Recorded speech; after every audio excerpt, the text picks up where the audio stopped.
you have 2 eyes, huh? Do you understand the game a bit?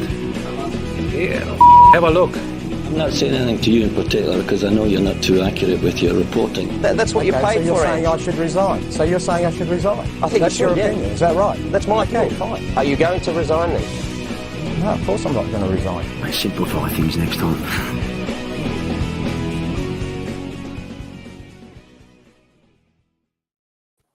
Yes, that's right. Surprise TNC on a Wednesday night. Who would have thunk it?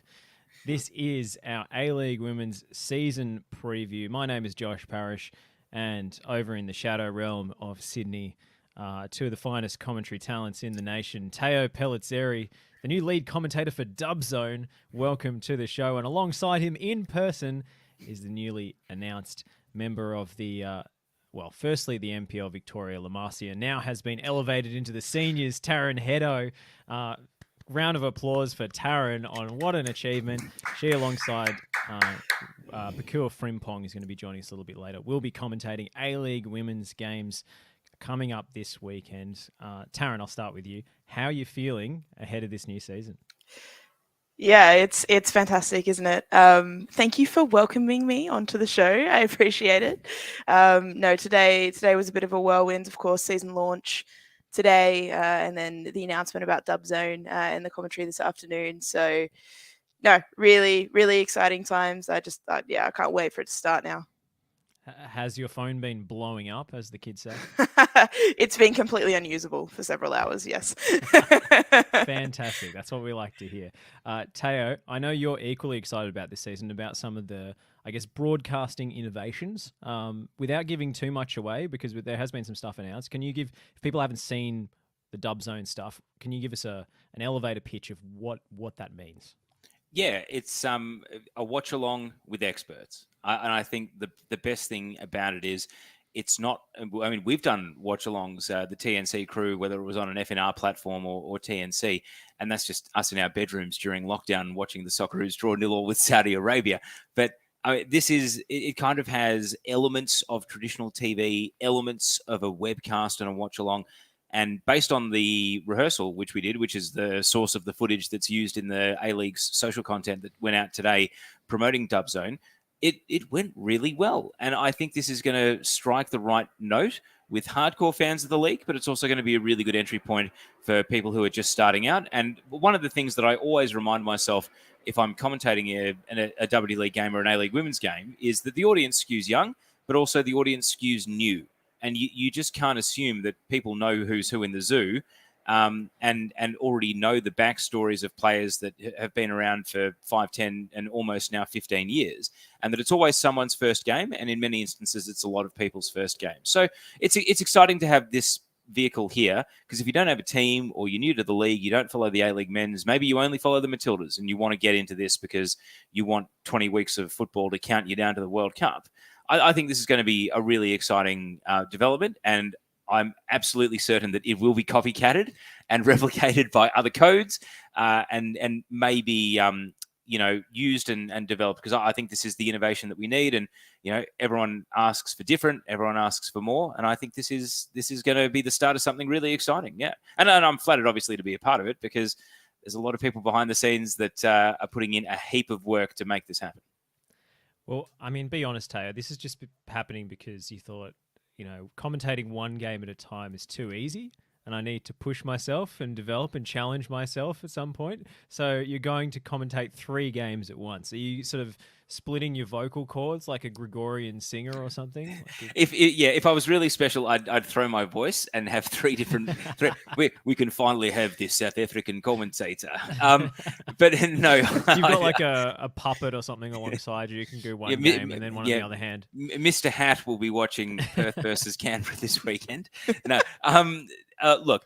I think that in terms of actual play-by-play commentary, based on the rehearsal, I'm not sure how much there will actually be outside of big moments and goal incidents. This is really more about driving the discussion, and I guess it's fitting because, for so often, the hardcore fans of the A-League Women's and the old W League and fans of the Matildas as well have bemoaned that there's not enough high-level sort of analytical discussion of the football, but also of the backstories and the personalities. And there are so many good stories to tell And this is the perfect place to sort of set the agenda and tell it. Not that TNC doesn't. I mean, the reason we're doing this podcast tonight is because we want to put our flag in the ground, I should say, and have a good season preview. But that's also the product of the A-League men's season preview being so incredibly popular when it appeared as a bottle episode some 6 weeks ago. So of course we were going to capitalize on that success. And Josh, we're going to have a couple more special guests join us through the course of the night. It's not just us three, which is very, very exciting because we've got a couple of other heavy hitters still to join us. Yes, Nick D'Urbano's microwave, his EMP, went off just as I pressed go live. You wouldn't believe it, the timings. Incredible. He's going to be joining us once he fixes that up. And we've got Pokuah Frimpong coming on as well. Another one of the new commentators coming through the APL's talent development program, as is Taryn Heddo. So if you're not, a Gen Z multimedia, multi-screen person who can take in all of this information at once, and you want the traditional experience of sitting down to watch your team in a game, you can flick on over to the other channel. Taryn Heddo and others will be commentating. Which game are you doing this weekend, Taryn, as your debut? I'm doing Canberra v Perth. Yeah. Yeah, so it's not Mr. Hat. It's Taryn. It's not. No. Genuinely it's isn't. not Teo ventriloquism. Although the camera, the shot of the camera cuts off too early for me to actually tell. But shall we start with the preview proper? We're going to go through every team in alphabetical order, and we're going to talk about the overarching things for the season, how we think these teams will go, but also the big picture coming at the end of the season, which is, of course, the Matildas World Cup squad. Will there be potential bolters? That's what everyone wants to know. So any bolters that spring to mind from these squads, please name them as we go. Starting with Adelaide United, who've brought in Jenna McCormick and a Chinese international by the name of Zhao Yuyi. They've lost Matilda McNamara, but they've retained the goal-scoring talents of Fiona Wirtz and Chelsea Dorber. Teo, do you think Adelaide will improve on last season's semi-final? In the final series, I'm not so sure. I think what they will improve on is the home and away season. In fact, I think Adelaide have the best and deepest team to, over the course of 18 games, win the Premier's Plate.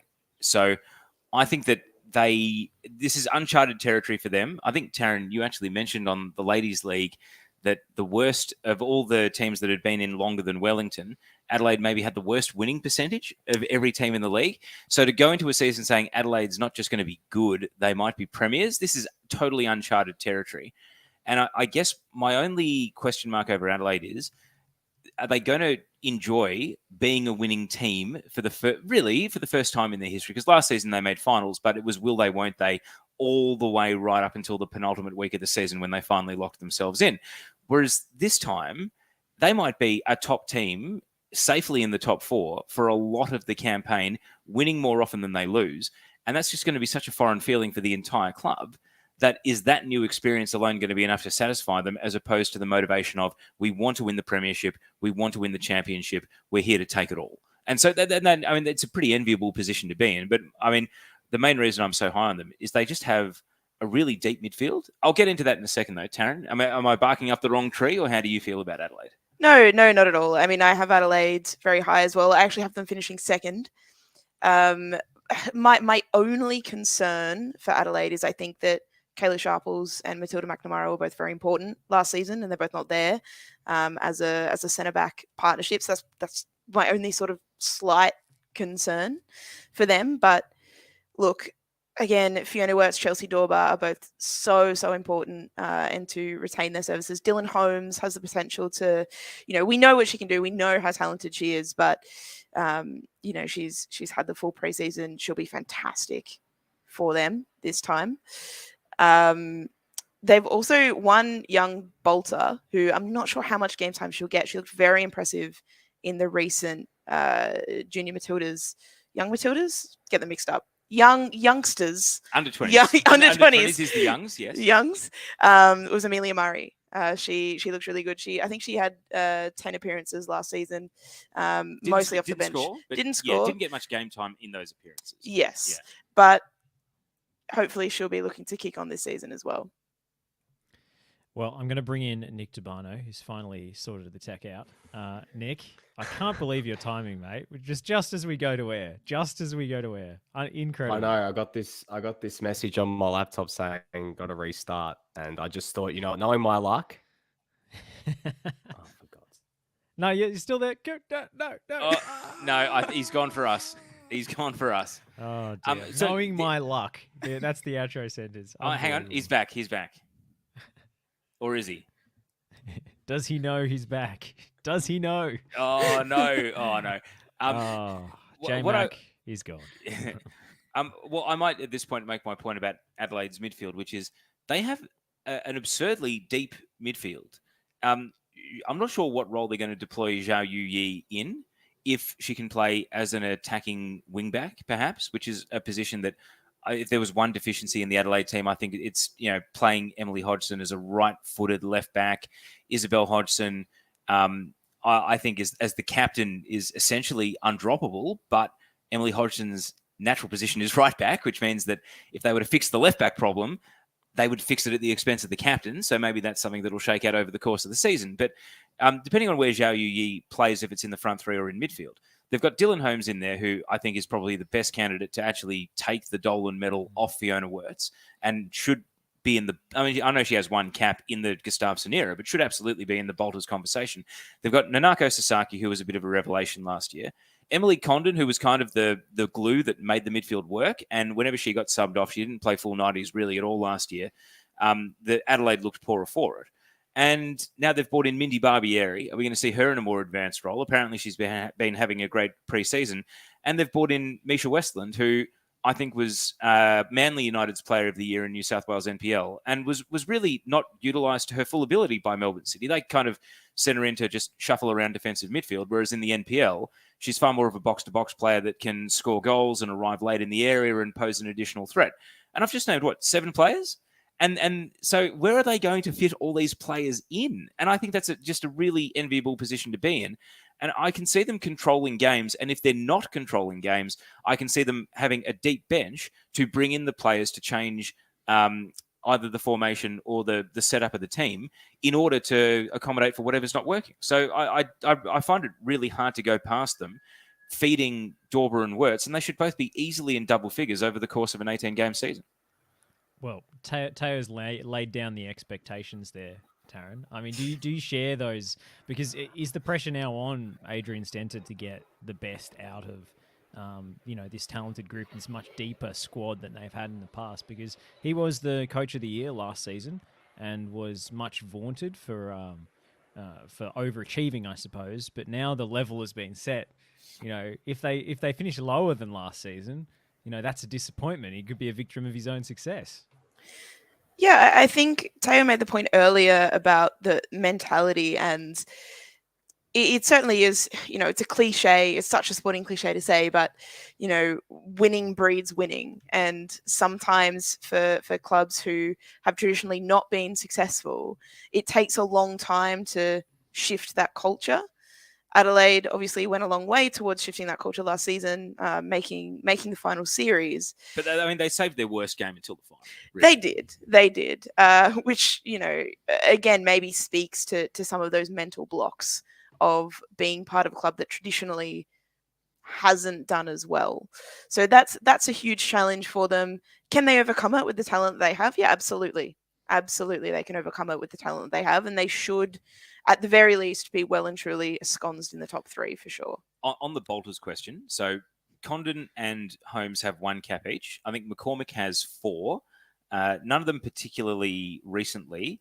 And I'm, maybe someone like an Ella Tonkin, if our centre-back crisis was to worsen, given that she was impressive in the NPL and went to the Under-20 World Cup. But I don't know if she's going to start or even that often. I mean, McCormick and Waldes are going to be starters. But do you see any of the sort of Adelaide Bolters emerging out of this squad, especially if they are a winning team that's on top every week? Because I think our midfield, if healthy, Holmes is going to have to win the Dolan medal even to be in the conversation. McCormick, I think, with a good season, could remind everyone that she exists. I mean, she's been overseas. She's been playing in Denmark and has been one of those forgotten players. I think backup striker is certainly something that the Matildas, I think, is wide open. Oh, Dorber. then? Dorba. Dorba, Yes, yeah. yes. That's what I was going to say. So for me, I think Dorba's very likely to be a bolter. I mean, hey, Fiona Wirtz. I mean, how many successive days has she been here? You know, Oh, she went to Norway. The Norway trip might have. But Oh, here's no. here's the thing. Why are we trying to shoehorn Fiona Wirtz Yes. into the Australian team if she's English? Yeah, You yeah, know, I know, I if her heart's in England. But I mean, we've said enough on Adelaide, Josh. Do we have someone to come in and sort of put the full stop on our first team of this preview? I think we do. Pokuah Frimpong is with us. Nick Oh, was hello. there for a second in the waiting room, but then he disappeared again because that's Hello. just what Nick D'Urbano does. But Pokuah Frimpong, congratulations. Another one of the new recruits into the Another commentary one, ranks another this one. season. We go like Mate, amazing. Josh, Pokuah, welcome. I'm not going to lie. I am currently living my best life. Arsenal, top of the league. Arsenal women's, top of the league. Arsenal under 18s, top of the league. Ghana, about to win the World Cup. Top. I'm living my best life. This is sensational content for me. I love it. Fantastic. So, Ooh. Adelaide United, how are we feeling about them? Teo is very high on them. I'm Taryn- saying premiers, but watch this space for the final series. I still think I in a am- one-off knockout game, I'm not convinced. I am all in on Adrian Center. I'm full belief in that man. I think he's done a fantastic job last season. Those players were very unlucky. Them and Perth Glory are my two, my heart is with those two sides. But I think they've brought in well and they've got a lot of talent. I don't see them finishing like where they were last season. I think they can only get significantly better. And I think that some of the teams above them have also not done as well as I thought they would have done in this off season. So for me, Adelaide, I'm with you, Teo. Premiers, they're there. They're all just Going about. big. But Adrian Stenter, I mean, I've heard that man likes to do quotes, each week. Dead Poets Society the style. players spoke about him last year like he was Robin Williams in Dead Poets Society. It seemed as though No, his this is the pre-match thing. team talks Not had to- become infamous. You know. Not to do a plug of my own show, Radio Dub. We, Josh, if you remember, we But you will. had But you did. we did. We had one of their players on and they spoke about the quotes. And I think that at the end of the season, they're going to be, Adrian Stencer's not going to be leaving, but they're going to be doing, "Oh, Captain, my Captain," because he's done such a fantastic job. I think that's all I can see from him. Is he All the right. Mikel Arteta of the A-League Women's? Does he have some No, he's better than tortured that. analogy He's better every than week? that. You reckon? He's not So my you- favorite manager. So you're saying He's not- no posters of hungry wolves in the background as he does his pep talk? No. He's not my favorite coach in the competition, but he's number 2. Actually, number three. But he's. I thought you were going to do a he's- Brian Clough there and say he was definitely in the top 1. But, No, he's always got it's the a tou- gleaming it's white tough. There's so many sneakers as great well, ma- which I there's so know many- carries credibility with you, Pokuah, if someone's got the right kicks on, which Adrian Stentor tends to. Absolutely, that man. This is the thing, Josh. If you dress well, you coach well, your team plays well. It's a correlation. You must be all in on Alex Aparkas and his Stone Island then. Bad This is my favorite manager in the competition. You see? Come on, Taryn knows.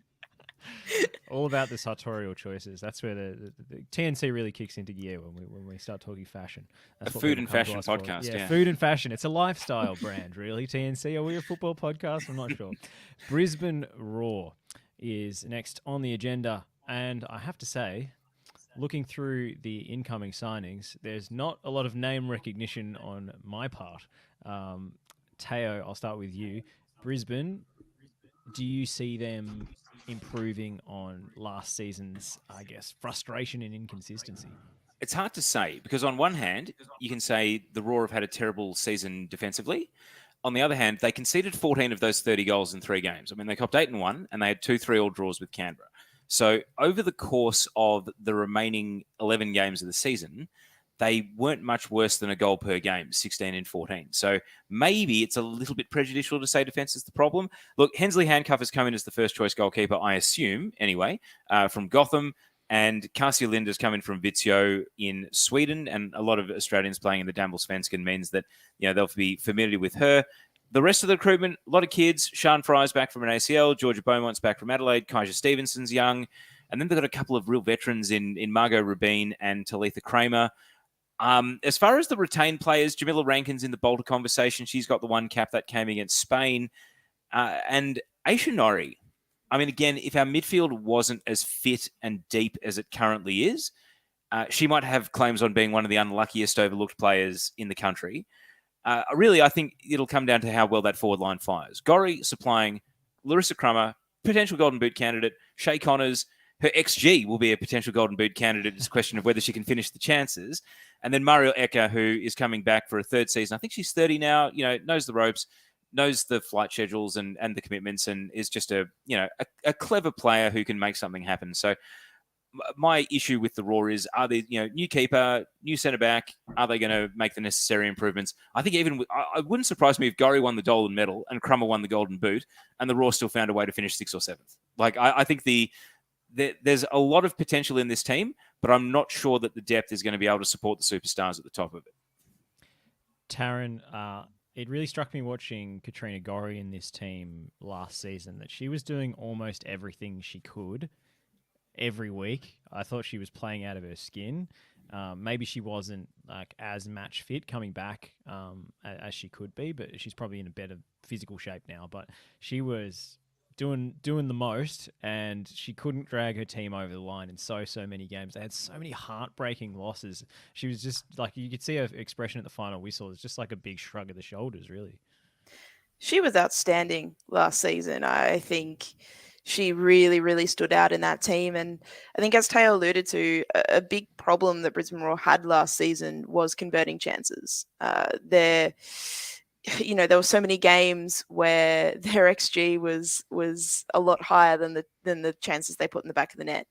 And that's why, for me, I think they're so hard to predict, because, for me, I think they could finish anywhere from sort of 9th to 4th, because it really depends on if they can put away those chances, if they can work cohesively as a team. Because I think, they have those superstar players. They have Katrina Gorry. Larissa Crummer is going to be worth at least a few goals. We know she's got that in her locker. Will it all come together? I'm not so sure. I think if they can get a few crucial results against teams that are in that similar kind of range for them, it might work out. But we saw last season that didn't go their way. I think there's a coin toss between them having a really successful season, having another really disappointing one. Pokuah, where are you on the Roar? I think they might just miss out on finals. They were probably the most frustrating team to watch last season, because if you watch their games, they were in a lot of them. They just seemed to, even though their XG was high, they just they couldn't finish their opportunities, and their defense was. Well, I think they conceded the second most amount of goals last season as a side, and if they can defend as a unit, then they'll be in better stead this season. But I don't know if I see that in their future. I think they're going to be one of those middle teams, and for Gareth, it's going to be trying to keep the highs really high, so that when the lows do eventually come for this side, they will have banked enough points to see their way through. Bolter chat. It's a formality that if Gorry is fit, Gorry is in. Are we saying the same about Crummer? Apparently she's a defender. As a forward or a right back? Well, I'm still assuming that she's going to be playing as a centre forward for Brisbane Roar, at least. No, even for the Matildas is what I mean. Is where is she? Yeah. Where is she auditioning for this squad? I mean, if Ellie Carpenter is fit again, and you've obviously got Charlie Grant, so I don't see her as a backup striker really. She's probably on the periphery. I mean, if she wins the Golden Boot, you'd probably have to take her, though. I mean, I would if she wins. If she scores. Nana had wheels, Teo. No, but she's won the Golden Boot before, albeit in the City Super Team and before the leg break. But if she scores 15 plus, I don't think it's. I mean, it probably depends how many Dorber scores for Adelaide and how many Remy scores if Remy Simpson, who was released from AIK overnight, does indeed come back to the A-League. I think that, as Taryn said, that second striker. Or sort of target forward spot is still wide open, and we know that Crummer can play in that role. So, and it's good to know that Malcolm Turnbull's NBN has finally reached the home of Nick D'Urbano. Hello. I think it was a laptop thing, so this is plan B. We're trying everything at the moment, literally scampering right now. About the Brisbane Roar, I don't know what you guys have sort of touched on and what you haven't, but having spoken to Gareth McPherson last week for an article on Keep Up, I guess, a bit of a cheap plug that now Joey's not here, I can sort of take that position for the day. The cheap plugs are flying in tonight, I tell you what. Yeah, well, I mean, look, the one thing that's interesting about Crummer is he spoke about the fact that like some of her attributes as an athlete is better than some fullbacks, which makes her more valuable for a national team setting because she's just such a good athlete. That's why they use her in that position. I think that honestly, she is not in a bad position at all to go to the World Cup because versatility is key, right? And if Tony G sees her as a auxiliary defender, that's someone that he can plug and place if he has to, that does count for something. Limited spots, players who can play multiple roles. I mean, her best role is still as an out-and-out number 9, but I don't think it would be that surprising if she has a good season and ends up going to the Women's World Cup. And the other one is Jamila Rankin, I guess. I mean, the way that Gareth spoke about her is that she could develop into one of the best sort of left-footed centre-backs in the league. He actually described her as world-class. And I mean, left-footed centre-backs don't grow on trees, right? And she can play at fullback. I mean, she can play on that left-footed centre-back as well. So I'd be curious to see what, I guess, her utilisation is this season as well, because she's one I think to certainly keep an eye on. Anyone willing to put their money where their mouth is and say placings? Where are they going to finish? Give me a number. Fifth to ninth. That's a huge range. No, it's not. I'm saying they're not going to make the top 4, but I'm also saying they're far too good to win the wooden spoon. Right. All right. I think it's tough to disagree with that. Unanimous, passed. Okay, let's on to the next. Look how smooth this show's running, Josh. Look at that. I know. Gee, I've never had this level of consensus when moving on to another topic on TNC before. What is going on? Usually it's, can I just have one more quick thing? Canberra United have brought in a host of new players. The turnover list here is huge. Grace Jarley, Ellie Brush, couple of names who'd be well known to long-time watchers of the league. Vesna Milivojevic, Serbian international, I believe, has come in. Outgo the likes of Lauren Kerr, Lyra Toby, Ash Sykes. So all change at Canberra. Pokuah, what do you think they're going to do here? Because they came under a lot of criticism last season for the performance of the team. Do you see it improving this time around? I do see improvement because I think they've brought in quality players that will fix up a lot of their issues. And they finished last season strong. So there's no reason to think that they can't continue that. And I'm really excited to see the likes of Grace Jarley play in a side that has potential to actually do well, because Wellington last season, playing away from home and not really having that much expectation, it was quite a slog for her that season.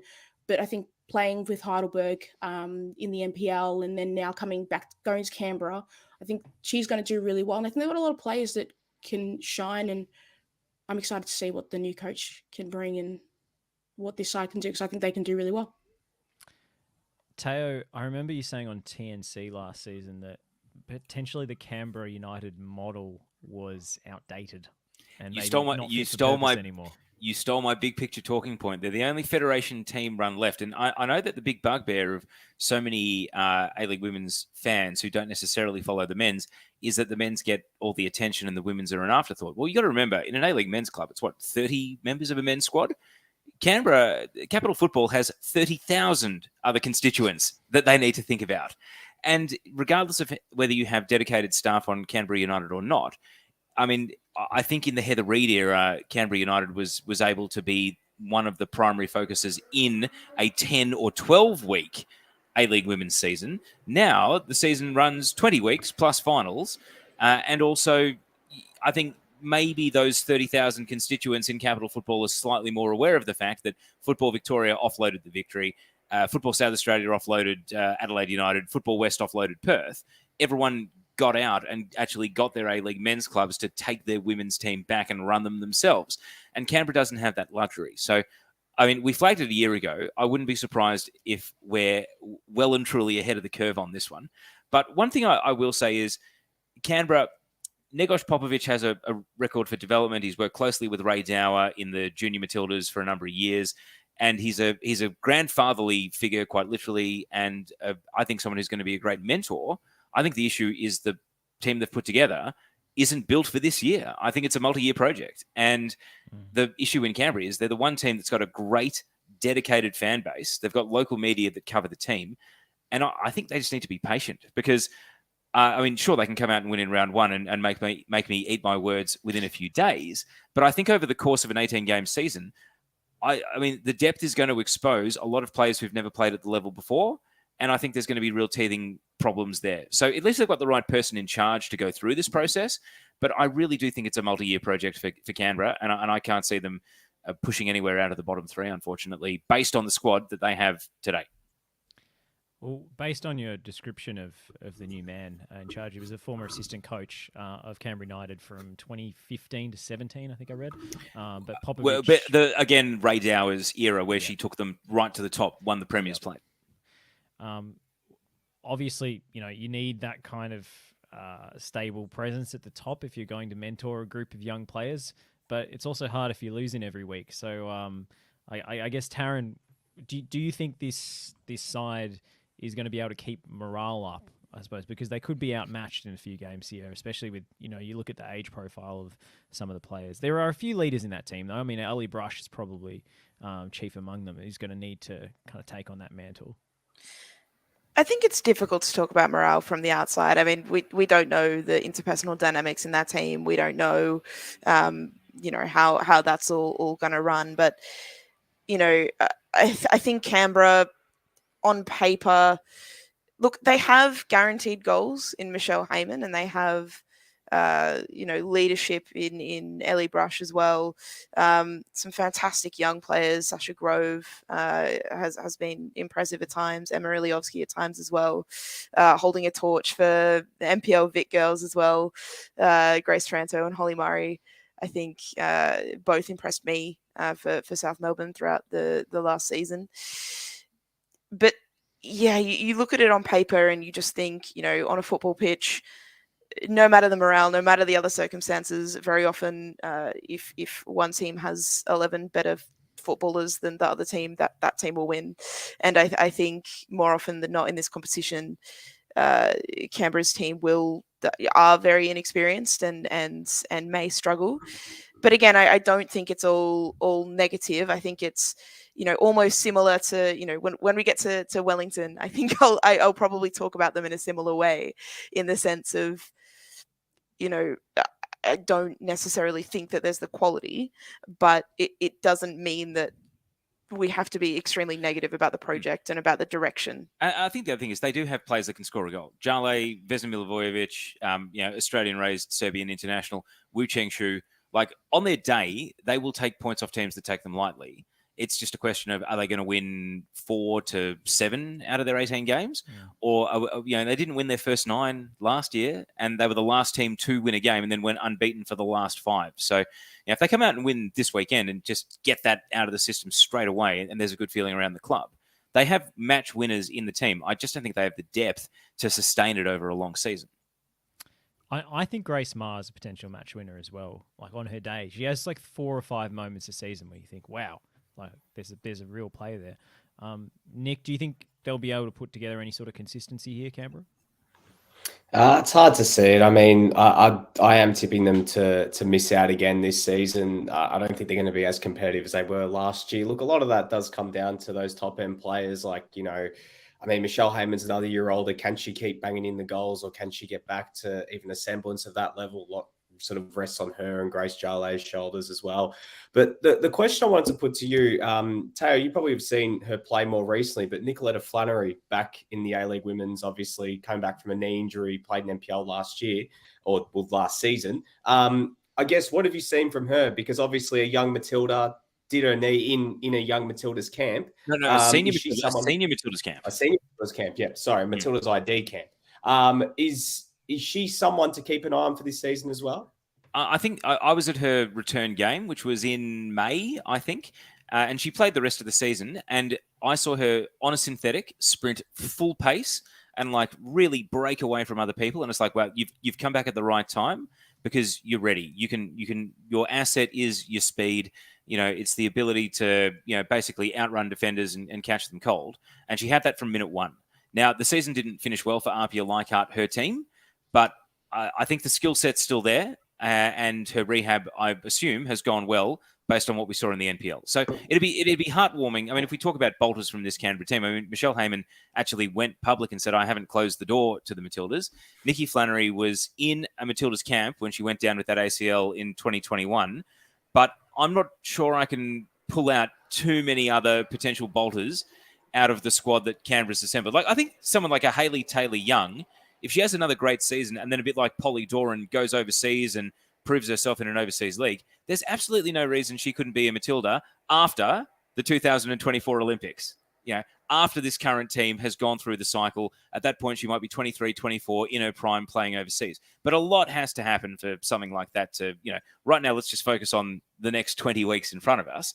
I don't see too many bolters emerging from this team. But Flannery, if she has an amazing season, was on the radar before getting that injury. So, can anyone see this team finishing higher than 6th?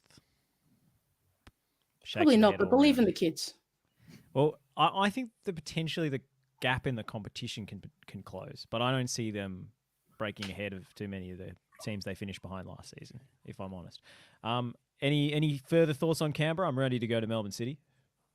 All agreed? All right, on to the perennial giants of this competition, the most successful team in its history. And they've retooled once again, kept the core of the squad that made it quite deep in the competition last season and had one very heartbreaking semi-final defeat. In comes Katie Bowen of North Carolina Courage, Carly Rostbacken, who we've seen in a Matildas jersey a fair few times. Briley Henry has also been seen in a Matildas jersey. Amina Ekic from the US. Julia Grosso, not that one, not the Canadian one. And Daniela Garlich, who's very highly rated from the Football New South Wales Institute. Notable players they've lost: Misha Westland, we've already mentioned. Winnie Heatley has gone to Norway. Rebecca Stott over to Brighton in England, of course. And a mainstay of this club for so many years, TJ Vlanich, after her globetrotting journey, will not be returning to Melbourne City, but has instead gone to Western United in one of the great shocks. So we won't have the constant refrain of Rado Vidicic yelling TJ over and over again on the sideline, which is usually it's like the percussion of a Melbourne City game. It's the familiar soundtrack. There is the effects mic picking up Rado screaming at TJ Vlanich.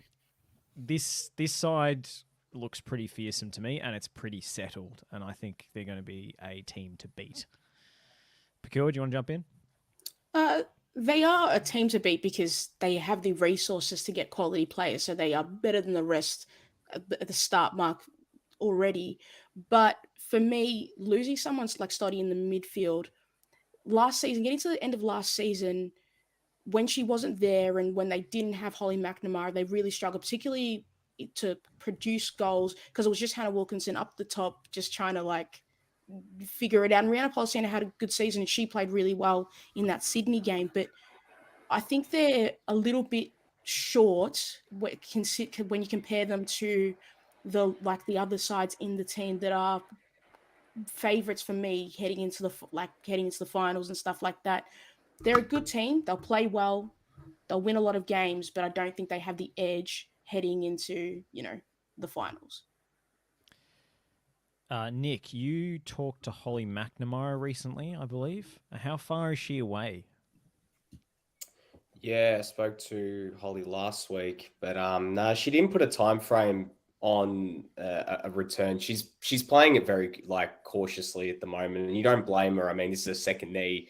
She's only 19, she's playing the long game. She's not playing the short game. She's also had that stress factor in her foot as well. And it's just been one thing after another. So I don't anticipate that she'll be back anytime soon, maybe towards the latter end of the season. I mean, she did her knee at the end of February last year. So we probably, if she comes in around that February, March range, it's almost like a new signing after the window. And what a player to bring in, someone like that. But it's a bit of a double whammy for City because they're not going to just be without McNamara at the start of the season. Hannah Wilkinson, it was actually confirmed in an AAP story with Anna Harrington today that she will miss the start of the season with a quad injury. So that opens up the door, in that attacking section, someone's going to have to stand up, and that's a lot of goals to fill. But also with Holly Mack missing, that's that extra bit of service in that front three. So it's going to be very intriguing to see who fills that. And for City, it's going to be a situation of, can they find a way still to win without the two of them? And even without, you mentioned Rebecca Stott as well, Pokuah, like that's arguably their three most important players of last season that are all going to be out for match day one, and probably at least, I think for Hannah Wilkinson, at least the first month of the season. So I guess we'll see, what City do, what Rado does, how he tinkers things. But you'd expect a lot of that sort of responsibility in the final third is going to fall on players like Rihanna Policina and etc. So, it's going to be an intriguing watch this weekend against Wellington to see how, what sort of front three we do see that gets put out in that first game. Taryn, Nick's painted a bleaker picture for Melbourne City than I led in with. Is Rado Vidicic the man to craft this into a title-winning team once again? It's a month ago, I was so low on Melbourne City. They'd barely announced a signing. It seemed like, there's no way that they're going to be able to do this business at such a late stage. They cannot keep getting away with this. They cannot do this again. You can't keep getting away with it. He can't keep getting away with it. He won't. I feel like I missed that memo. We both did. Like I just got shot. It's all right. We got there. For listeners of the podcast, this is referring to the traditional Mexican standoff that ends that poorly cropped Breaking Bad clip. But it's just the club do. They keep getting away with it. Katie Bowen, Amina Ekic. Katie Bowen's huge. It's just re-signing Hannah Wilkinson. They do just keep getting away with it, Melbourne City. And I think a lot of these, a lot of these re-signings are very positive. They've still got, some of the spine of that team around Policina. Obviously, Captain Emma Checker will be back. She 50-50 for game one, but will be back in the heart of defence. And, there's a lot of quality there, but it is amazing how late that quality has come. And it is just... it's classic Melbourne City. It's classic Melbourne City. So, do you reckon at Melbourne City they have like a red phone, like a Cold War era sort of thing, where Rada's No, like, oh, Josh, God. you know what it is? They're like me doing a uni assignment. The later it gets, that's when the best work is produced. Early on you leave it, but later on, boom, sensational stuff there. Well, I couldn't agree more with Taryn in the sense that the quality is there. I mean, I had them ready to slide with no sort of out-and-out replacement for Rebecca Stott. Oh, here's Katie Bowen. And all of a sudden, there's no drop-off. It's even a New Zealander for good measure. And I think Amina Ekic is just going to rock this league. They've got injuries now and they've got players absent, but Ekic is such a good signing, and I think reflected in the fact that they're willing to bring her in and lose her for NWSL preseason. She'll be out in February, and that hopefully for City's sake that times well with Holly Mack's return. But I think most clubs, when they've looked at Americans, have brought in players on the fringes of the NWSL or not in the NWSL at all, so they don't lose them for preseason and they don't have to give them up in February. City's gone the other way. And I think it's because we all know deep down they've got the resources to find replacement internationals, or they've got the resources to bring in a guest marquee. And I think if their season's going poorly, they should. But I'm not so sure it will be going poorly. I was ready to have him sort of 7th, 8th. Now I'm thinking, really knocking on the door of the top 4 all over again. Pokuah? Well, I want to know because for me, City, a lot of quality players, but I don't know if they have that edge that takes them over the line. And I want to know from everybody else's perspective, do you think that Ryder's got that ability to tactically change his game plan in the middle of games if it's not going well? Because I think sometimes when I watch them, I find them a bit one one way about things. They don't have a plan B. Do you think that Rado has got that with some new big players in? I mean, I'm sure at some point they'll have to think about going to a back four, especially if they have injuries and if Cheika's not back as quickly as they anticipate. I mean, they've brought in Ross back and they've got Caitlin Torpey, who I think is serially underrated and, probably should be overseas at this point, sort of pushing on for Matilda's honours rather than coming back for another A-League women's campaign. That's not a slight against her. Play where you want to play, live where you want to live. But I really feel as though she went under the radar so much last season and was such an important part, but it's also a product of the system that they play. And TJ being replaced by Ross back and Torpey on the other wing, the real burning question is over the three centre-backs in the middle because Tori Tumeth's out for the year with an ACL. She did it, midway through New South Wales NPL season, so wouldn't even be back by April, best case scenario, I imagine. And Winona Heatley went overseas. So, I mean, I think that commitment to the back five, that's the question for me, and that comes back to the tactical flexibility you talk about there, Pokuah.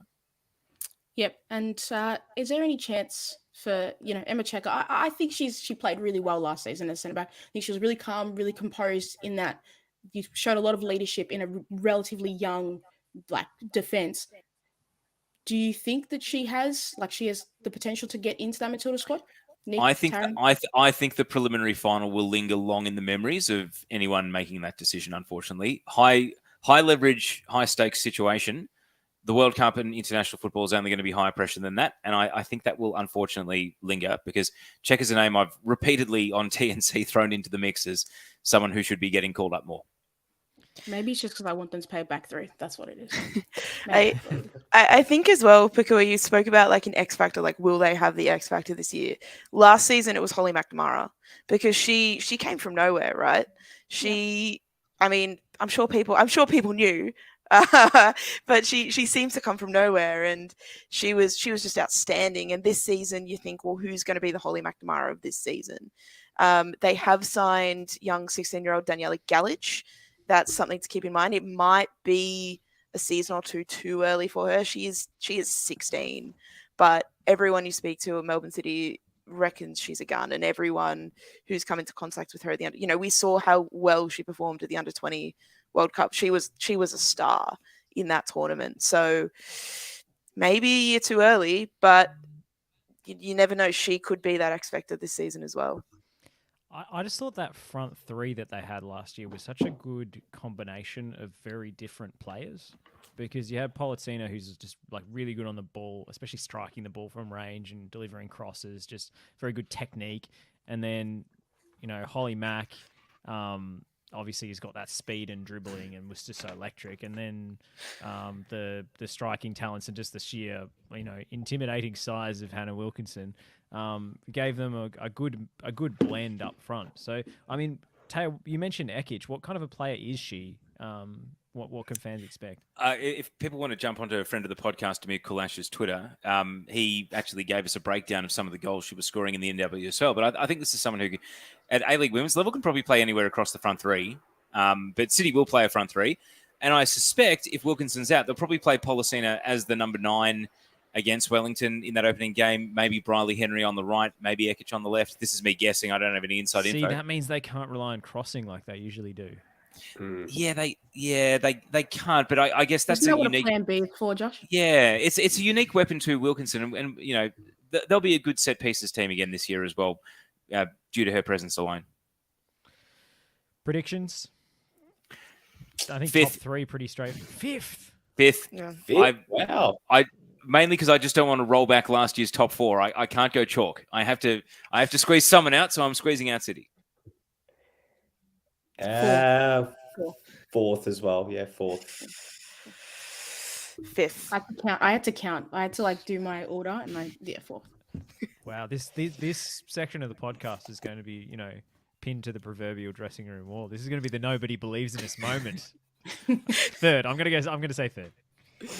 All right, on to the reigning champions. Somehow they did it again. Somehow, through all the question marks, through all the poor mid-season performances, they turned it around. They went on a run. Melbourne Victory lifted the trophy as champions.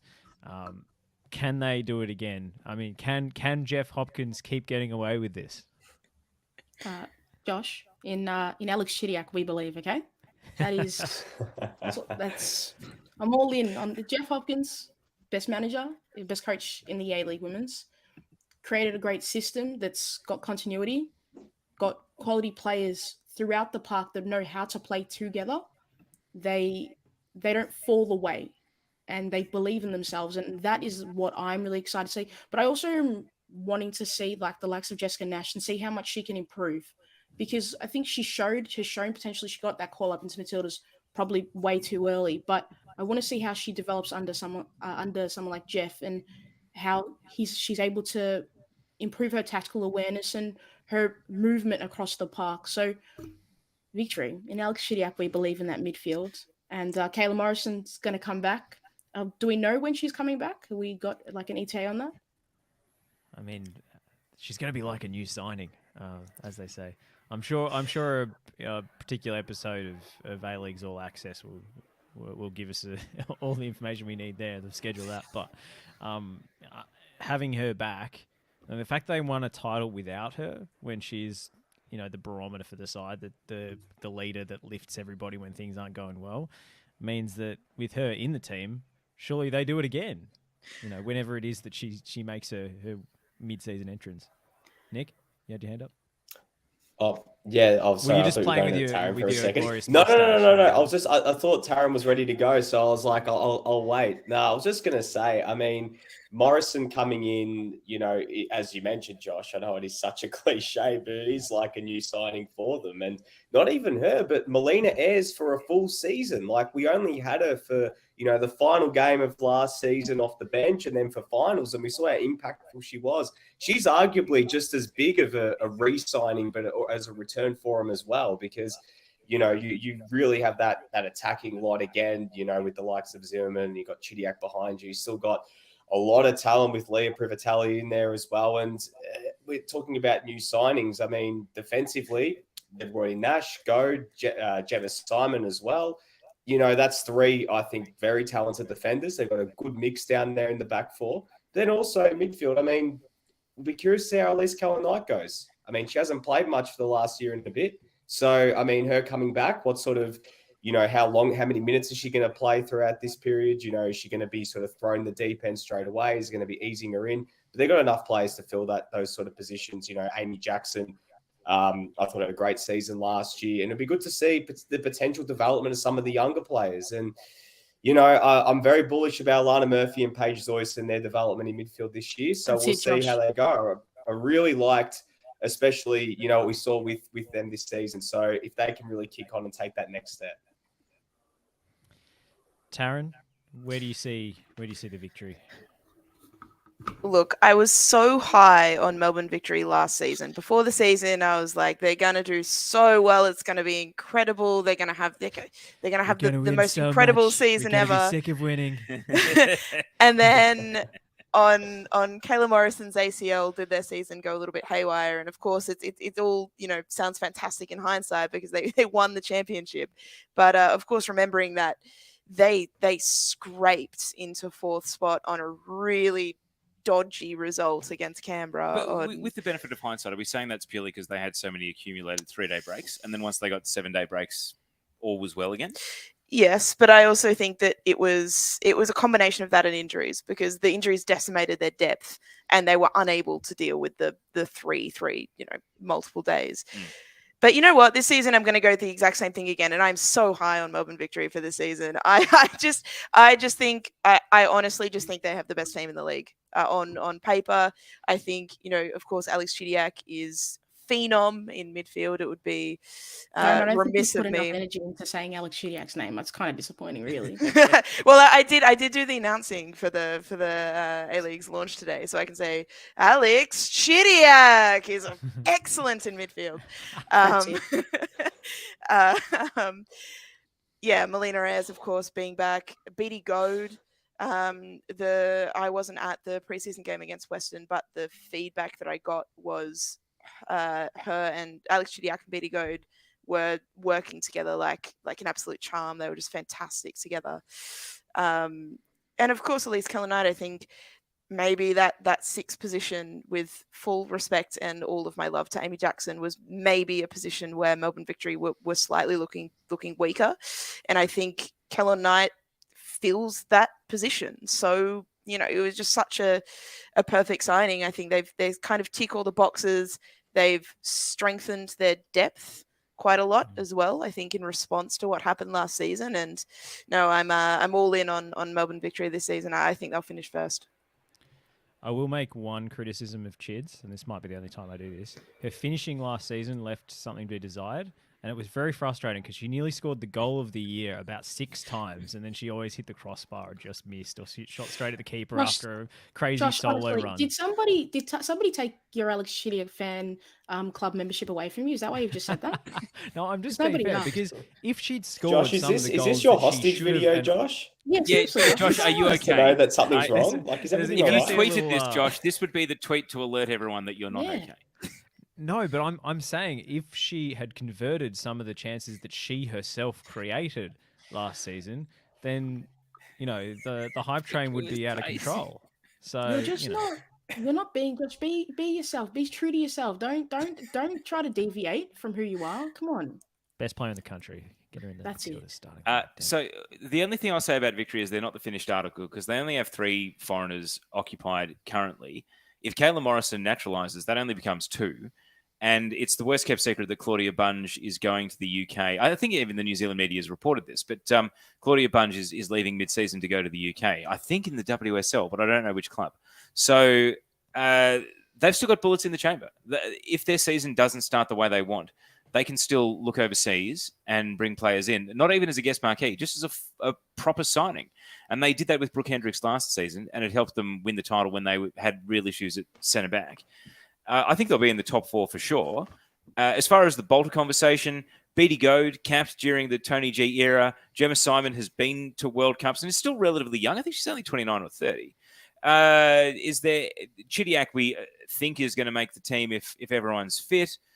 Is there anyone else? If Kayla Morrison naturalises, that's another conversation.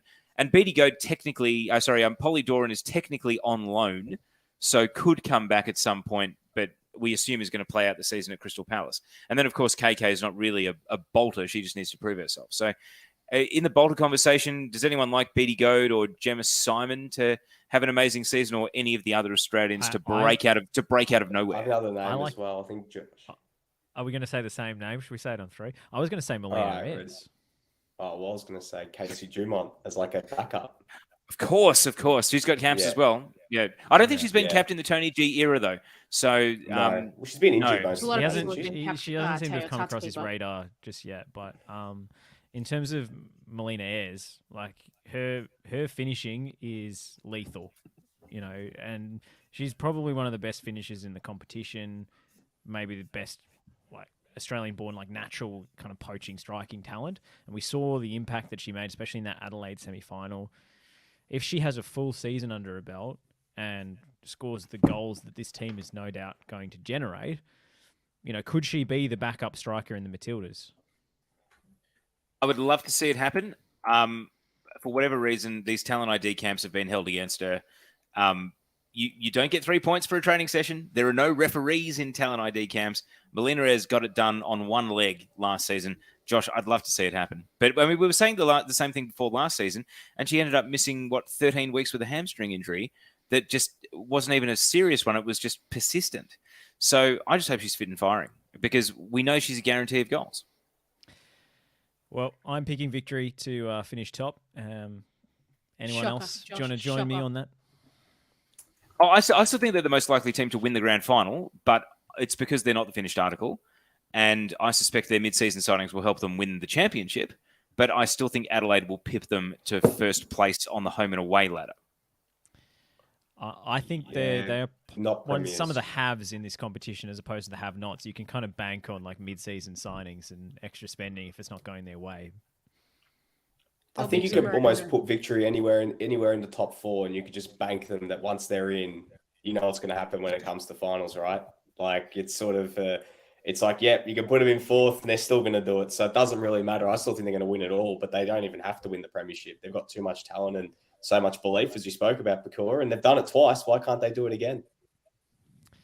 Taryn, give me a number. 1 first. That's what I like to hear. All right, on to Shocker, Josh. I'm not biased. On to the Newcastle Jets. What do we make of this squad? Because they were another one of those teams that seemed like not as competitive as perhaps they should have been last season. They seemed a little bit out-resourced, and they ended the season very, very poorly with 4 straight losses. It seemed like some of those players were already on the Newcastle beach there. The incoming signings, there are a couple of from the US and so forth.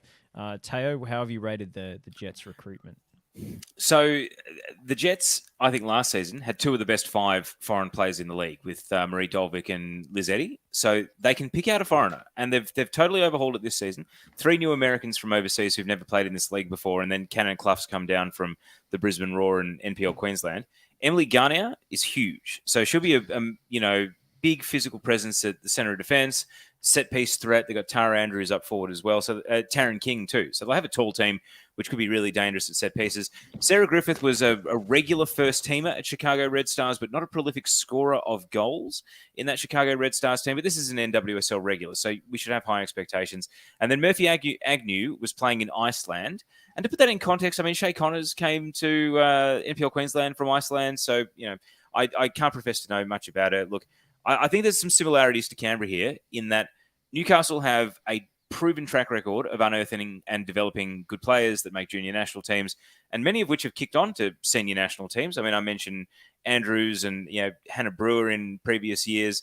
I just think the issue for the Jets is that it again looks like a multi-year project here. It doesn't look like a team that's ready to win today. If they've nailed the 3 Americans coming in, that can lift the level of the team. And the last time they really did that successfully was the season that they had Katie Stengel get them into that semi-final against Sydney FC. And even the year before where they just missed finals, but they had Jen Hoy and Aaron Gilliland, who's now Aaron Wright.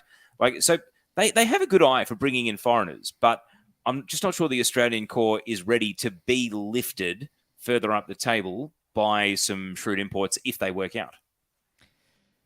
Taryn, what's been your impression of the Jets? I think it's worth pointing out, we talk about the structure of Canberra. The Newcastle problem isn't so much a structural problem. It's more of a location problem in that, they're always their best players seem to consistently get poached by Sydney. It seems, yes, they have a track record of bringing through fantastic young players, but then they will inevitably end up elsewhere over a year or two. And that makes it so that even if you are building a multi-year project, it just seems to be, out-resourced seems to be the word. But also it's Sydney-based players who go up there because they can't get a game in Sydney. And classic examples, Bethany Gordon comes back to her hometown, goes to Western Sydney Wanderers. Sophie Harding does exactly the same thing. So Newcastle's given them the opportunity, but they can't retain them once the Sydney teams say, hey, come back and play for us. Yeah, and I think that makes it that extra step harder than other teams to make it a multi-year project, because 1 a year comes through the academy. It's a consistent. We saw the emergence of Kirsty Fenton last season, for example, and they do have a talent for picking out these players, but they can't seem to retain them. And this squad on paper, just for me, I can't see them having a very successful season. Any surprises, any bolters that we've got pinned down? I mean, Fenton has flown the coop to Sydney FC, as you say. Any talents that we should be keeping an eye on in terms of the production line?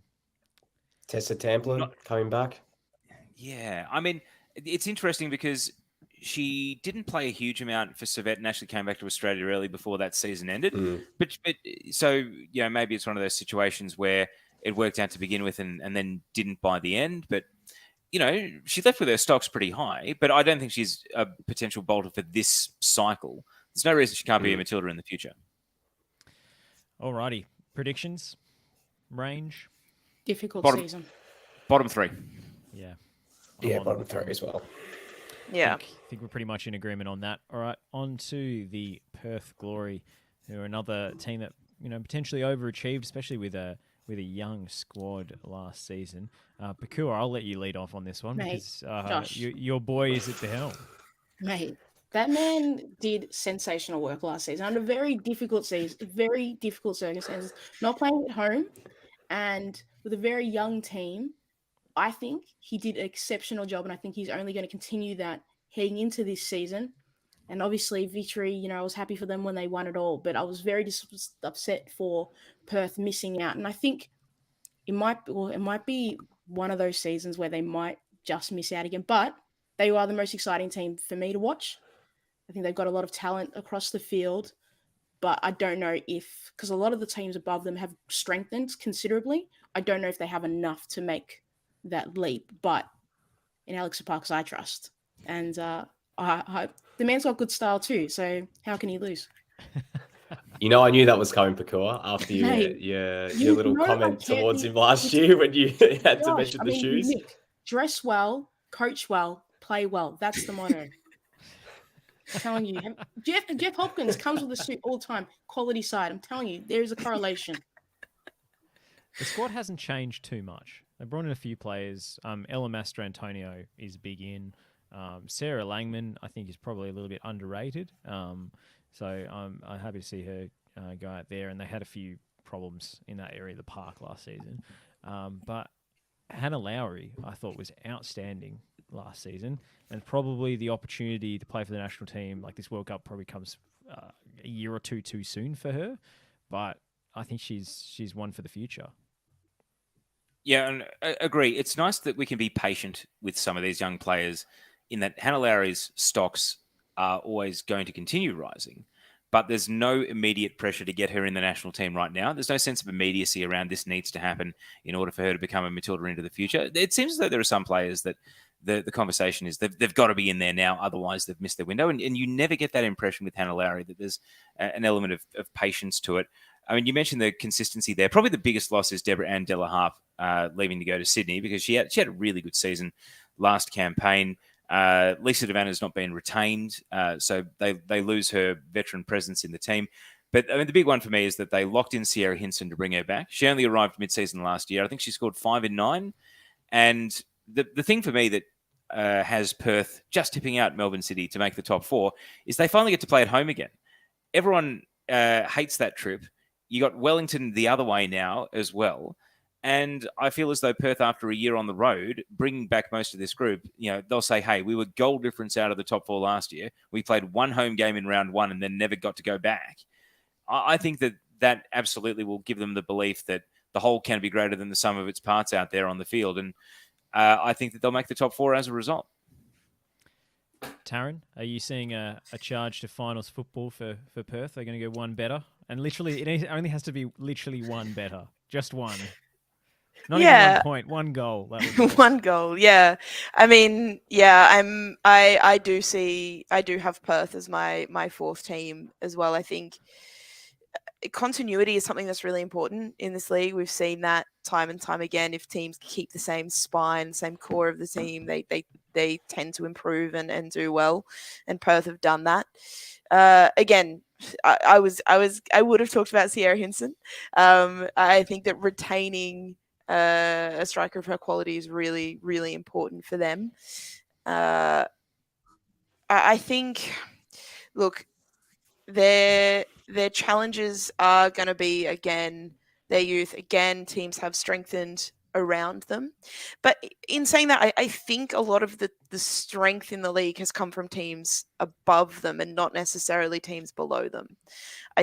So the fact that they were so close last season, I think it holds them in good stead to at least do as well this season, if not better. And remember, yes, there's the Wellington away trips for teams, which are going to be tough. But the Perth away trips for teams are really tough as well. It's a real home advantage being out there in what is still a semi-professional league. So they should pick up a couple more points just by virtue of being able to play at home. And I think that's gonna get them the extra few points that they need. And home, at least for the time being, is Macedonia Park. So it's not the familiar surrounds. But Pokuah? So I just want to know, because I have Alex Parkers going for Coach of the Season. I trust the man. I believe in him. How does everybody see him in that conversation? Because I do think he was quite, he had a great season last year and he can continue that this year. How do you guys see that, his chances of that? It's hard though, because you almost have to go from 5th to a grand final in order to be coach of the year. So are you saying, Pokuah, that he can go from 5th to 4th and win coach of the year? Or do Perth have to win a final or even make the grand final? I just think he was very unlucky last season not to have a bigger shout. That I think it's a little bit closer than like it previously has been. I think you're onto something there, Pokuah. I think you are. Thank you. I think last year, last year he could have gotten it either way. I think he was a fair shout just to get them to 5th and knocking on the top on the door of the top 4. He's almost coach of the year worthy with what he did with that squad, considering all the adversity was unbelievable. And I think this year, to answer your question, Pokuah, I think it would have to take quite a bit. I think he'd have to at least make a grand final. Unless it's like we're talking a prelim and they lose in, don't get battered or whatever else. But I think it's going to have to take a bit more than that to usurp someone like a Jeff Hopkins or even Ante Juric if they were to win it all. Has he been punished for having a good season last year? Because that's what it sounds like you guys are saying. He's been punished. Talking about before. Secure on the warpath. Also, there's I guess the narrative of it's not going to be the same adversity as they went through last season. We hope. Pokuah, just remember, at the end of the home and away season, I put out a poll for who was coach of the year, and I believe it was Stenta, Aparkis, Rado, and other. And I got flamed in the replies for not having Juric or Hopkins, and they fell on. Other didn't win the poll, by the way, even with both Juric and Hopkins. Other didn't win the poll, and then no one would have picked Hopkins, and yet he won the championship at the end of the year. So that's why I think finals would be. That's why finals would be important to that discussion, because at the end of the home and away season, no one said Jeff Hopkins was coach of the year, and by the end of the season, everyone says he's done it again. So. I just want this to be clear. I do think that Jeff Hopkins is the best coach in the league, but I think that Alex Aparkis has had a great season. Like I think that's what these awards are. These aren't... My coach of the year will come from a team whose name starts with a W, and thus I don't want to spoil it for when we get to it. Actually, you know what though? Here we go. When we get to them. Teo, can I just ask this as a teaser? If said coach does win it, will you be celebrating at the Roxy pub? No free plugs. They don't sponsor TNC. On that note, quick Bolter chat. Ella Mastrantonio has said in interviews that she still wants to make the Matildas. She's been there before, obviously, capped as a teenager and then called back into camps later in her career. Do we see anyone else even on the semblance of a radar here? Perth, I don't think have had a senior Matilda since Sam Kerr actually come direct out of Perth. So, I mean, I think you're underestimating the impact that playing at Macedonia Park is going to have on Alana Yanchevsky. Just going to feel. Well, again, she might not get called up for Australia, but But I mean, you mentioned Yanchevsky. Stop trying to play scat here, all right? Josh, sorry, Josh, who do you work for again? NPL Women's. Okay. We know what you're doing. I'm just on a serious point though. Like, I see no reason why. Yanchevsky, 18 keen when she comes back from her ACL. Sadly, I don't think we'll see her this season due to when she did it. Claudia Miocic, Sophia Sakalis, Hannah Lowry. I mean, I think there's 5 potential Matildas right there, just not even close to the current cycle for the World Cup or even for the Olympics. I mean, we're talking 2025 and beyond here. But that's a benefit, I think, to Perth, the fact that these players won't have that sort of distraction, that they can just focus on club football, because I don't know how many are there going to be many windows? I don't know how many windows they're going to be during the season. There's going to be a tri-series in February, which is going to be like a group stage simulation. Yeah. So the fact that these players just get to focus on playing for Perth, I think is going to benefit them longer throughout the season, whereas some of these other sides are going to have players that might come in and out during the season. And we spoke about patience, and I think that having that like timeline of maybe the next World Cup as your ambition means that you're not in such a hurry to go overseas, chasing that Matildas cap as so many players have in the last couple of years. Although it does depend, I guess, on the policy of the next Matildas coach and where they tend to draw players from.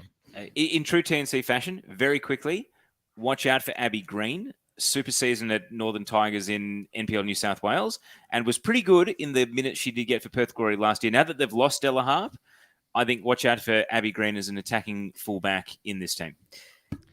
Not to be confused with New Zealand. With Ali Green or Anna Green. Yeah, if you're A Green, you've got options.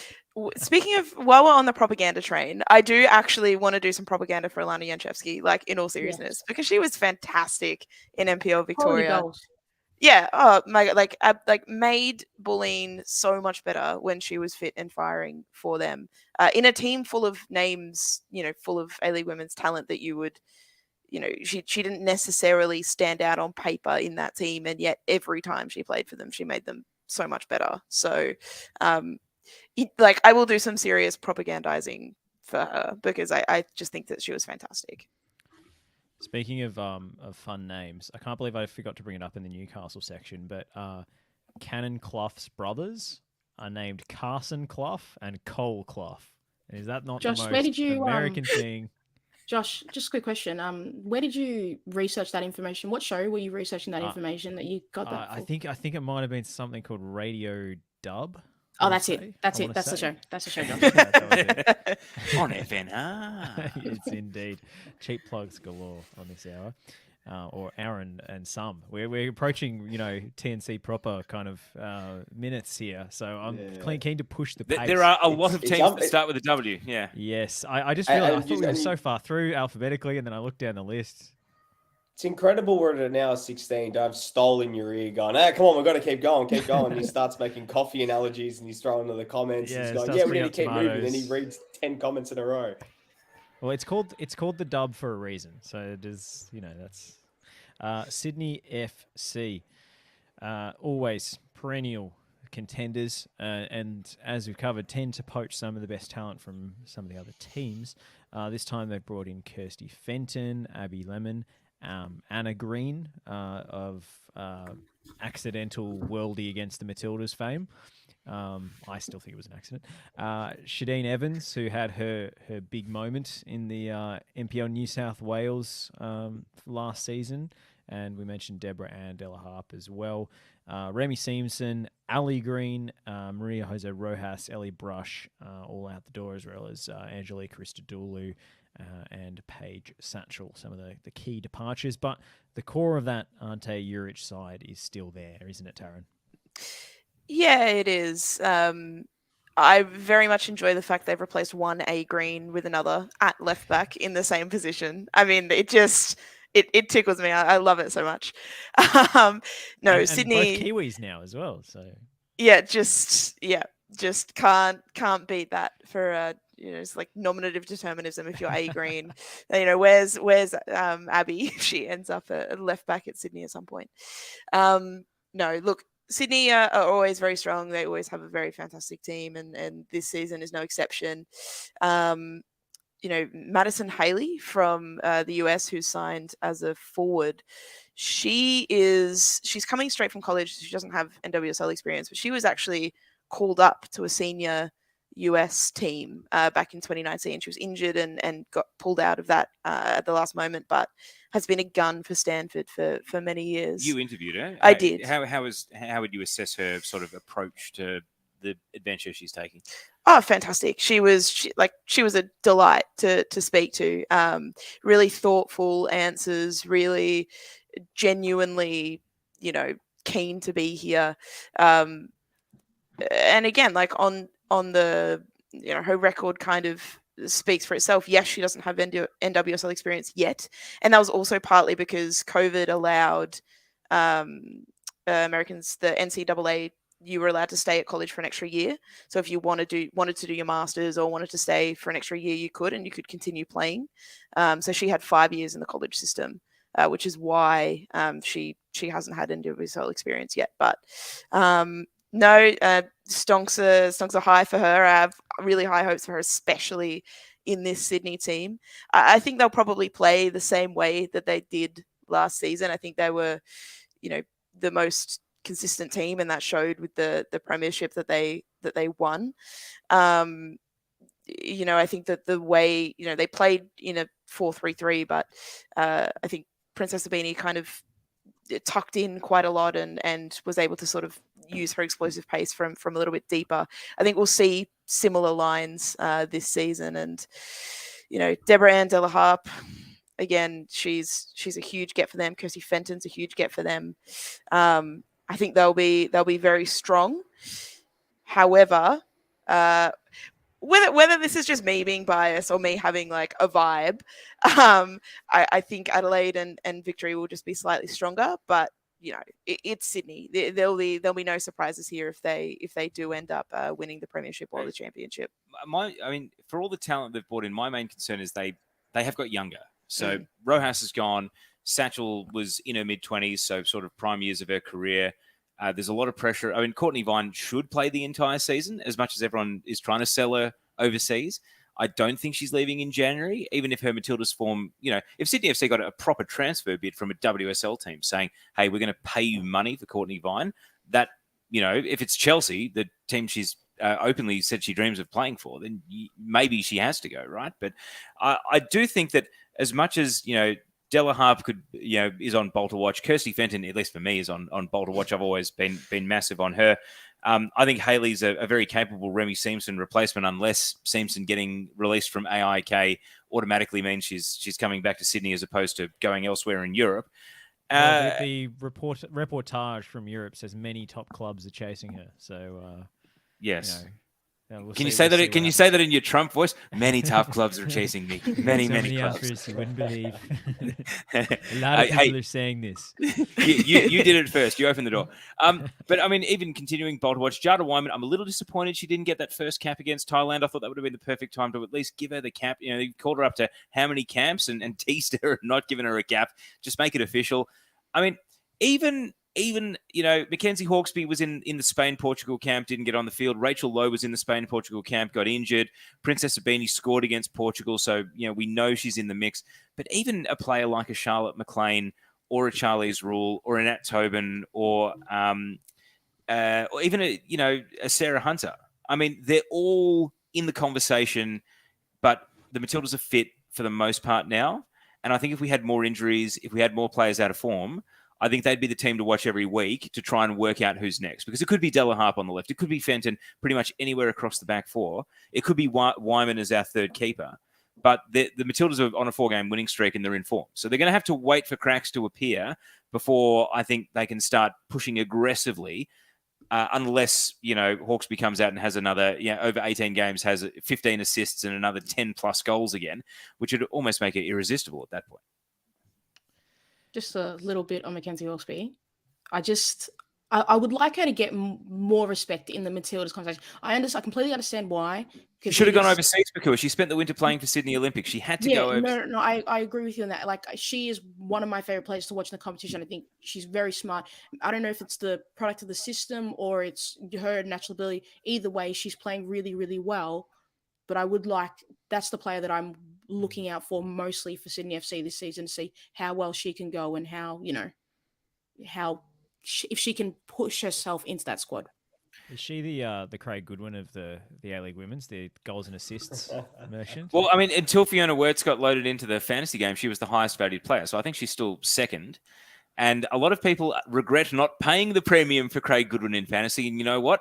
I don't have Mackenzie in mind, even though I probably have the salary cap space to afford, because I'm going for all the low valued prospects who are gonna be cash cows and are gonna rise. I'm not going. You're on fancy Bolter watch as well. Like you're really going on the Bolter watch right now. Here's an exclusive. Fantasy Chat will be part of Dub Zone, so get ready to the last 3 minutes of your average TNC. Get ready just to get a little taste of that on the weekends too. Are you playing fantasy Moneyball, Teo? Very, very much so. He's not about the points. He's not about the points. He's just about tactically being it right. Value. Yeah, and do they get on base? If you haven't joined the TNC A-League Women's Fantasy, it's on our Twitter feed, and no doubt we'll bump it back up to the top of the Twitter feed when we post the podcast. That reminds me, I have to make my fantasy team. I think Me my too, Josh, team don't name worry. should be I Will Forget after my record. In the past 2 weeks. I do have to say my A-League women's fantasy team is I Will Not Forget. Yes. So we're continuing on the same theme. I love that. All right, ladder prediction. I'm going with Sydney FC in 4th. Second for Teo. Third. Third Victory for Teo. second. Yeah. Numero Third, uno for Nick. Whoa, Nick, bold. Good for you, man. Yeah. Stay strong to yourself. Good for you. Well, they have to win something. They always win something. It won't be the championship. They'll win the come in premiership, third. in my opinion. I mean, this league will have truly come of age the year Sydney misses the top 4. And amazingly, the one season where it went down to the final day to miss the top 4 is the year they won it from 4th anyway. It's just Australian sport, you know. Nobody believed in them. Nobody believed in them. Everyone believes in the Wellington Phoenix, though. This is going to sound cruel, but I've never seen so much fawning praise over a team that lost so many games last season. Josh. They were a young side. Are you the Nick You're a Stoll hater, of man. You're such a hater. women's situation? You're gonna incite I'm not a Rolo. hater. You're gonna bring I'm just Rolo saying, in? like, I found it a little bit condescending. I think they Josh, want to win no, some no. games this year. But this is the thing, Josh. You as a football fan, you know that sometimes it's not all about the goals that you score. It's about the way that you play. And Wellington, It's about the friends you made along the way. Yes. Hey, you know what, Josh? Wellington played some good football last season, okay? They played some solid, good football, okay? And I'm excited to see them back at home and see if that can bring them a lift. I don't think they're going to do particularly well this season, but the vibes are good and they play some good football. Come on. It's funny. I actually think Phoenix have significantly improved their team because they've just got so much older and more mature. But have they improved it in comparison to everybody else? But I don't think, given that they finished last on goal difference last year, I absolutely think they've improved compared to their contemporaries to the point where I think they're not going to be in the bottom 3. I think they'll be in that mix of 6th to 9th, sort of, definitely not in the underclass of the ladder. So Betsy Hassett's the big name in, but just in terms of adults in their 20s, Paige Satchell, Emma Ralston, Marissa Vandermeer, plus the year's experience and international caps for a lot of the players that were in last year's squad. Mackenzie Barry, Kate Taylor, Grace Wisniewski would have got her first cap if she didn't get injured in New Zealand camp. Like, the investment and sort of the trajectory looks really quite linear with this team. And I think just the addition of some leadership and some adults to, improve their sort of resilience will be crucial. But from a tactical point of view, the Phoenix can't afford to be pinned in their defensive third for so much. The reason they had the worst defense in the league isn't, for Barry and Taylor to get called up to the New Zealand team as centre backs in the worst defense in the league essentially tells you that it was their midfield and their ability to defend from the front that was the problem. It's ball position more so than it is the literal defending, which is why their defense was so poor. So if they can actually keep possession and win the ball back higher up the pitch, I feel as though they'll get results and they'll finish nowhere near the bottom of the ladder. Taryn, do you see them setting up the bunker on the edge of their own box once again, or do you think there's going to be a little bit more proactivity, I guess? No, I think there does need to be some more adventure.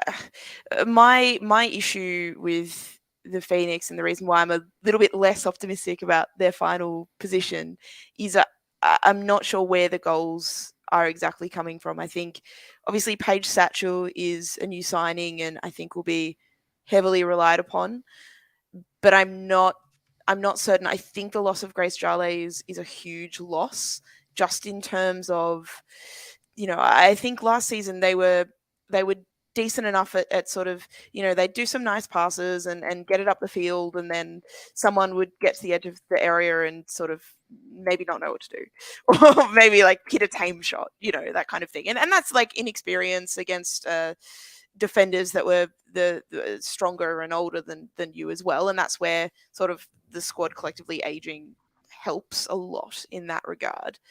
But I don't know if they're going to be able to consistently put enough goals past the opposition to get enough results. Well, Emma Ralston won't be fit, I think, for round 1, and she'll be the nominal centre forward. Ava Pritchard, we saw last season, only scored the once, but in a forward line that was playing a midfielder, Chloe Knott, as the centre forward. Now they can play a natural striker up there.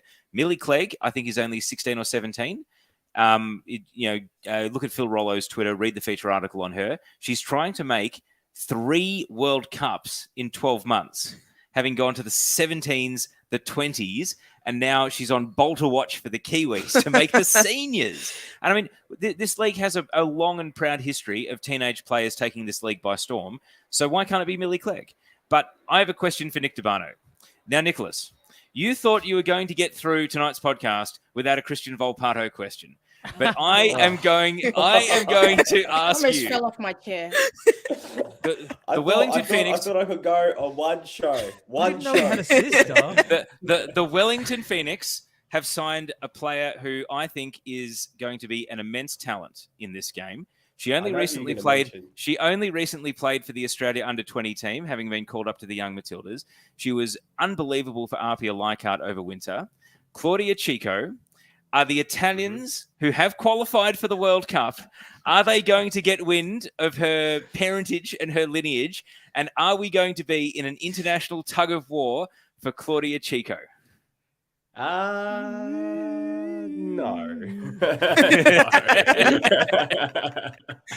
No.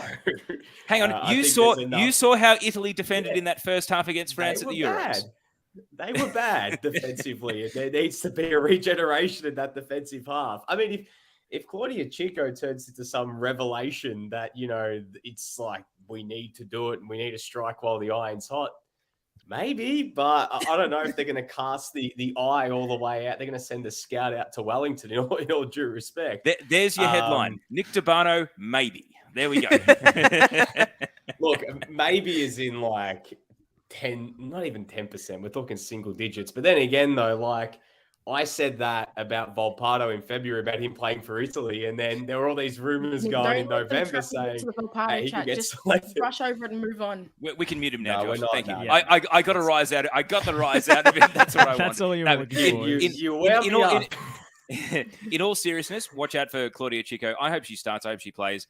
And the Australian teams will be kicking themselves that they've let her go across the ditch. Like is it a mistake that she's gone to the Kiwi team in a World Cup year where they've got an incentive to play the New Zealand defenders rather than the Aussies? I guess she's battling against Marissa Vandermeer, who's in the senior New Zealand squad, and Zoe McMeekin, who pretty much started every game at right back last year. So I wonder if they might. I mean, Barry and Taylor have got centre back on lock. Maybe they'll play her further up the pitch. But I went to an NPL. I'd seen footage of her on the streams, and then went and watched her live at an NPL game. And it's like, I know she was only 17 during when she's turned 18 now. How is she not in the league last year? I mean, sometimes there's just those moments where your eyes get opened. All credit to the league up here in the Shadow Realm. They're doing some amazing things with the players they're producing. Teo was like a young Glenn Foy spotting Santiago Munez around a college field.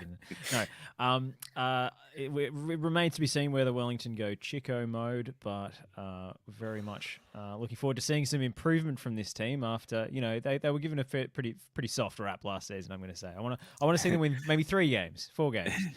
Western Sydney Wanderers. Now there's a team that needs some improvement. Last season, I'm going to say it, was a disgrace. They were terrible. They were totally incompetent. To give it some context, they broke every record for low scoring.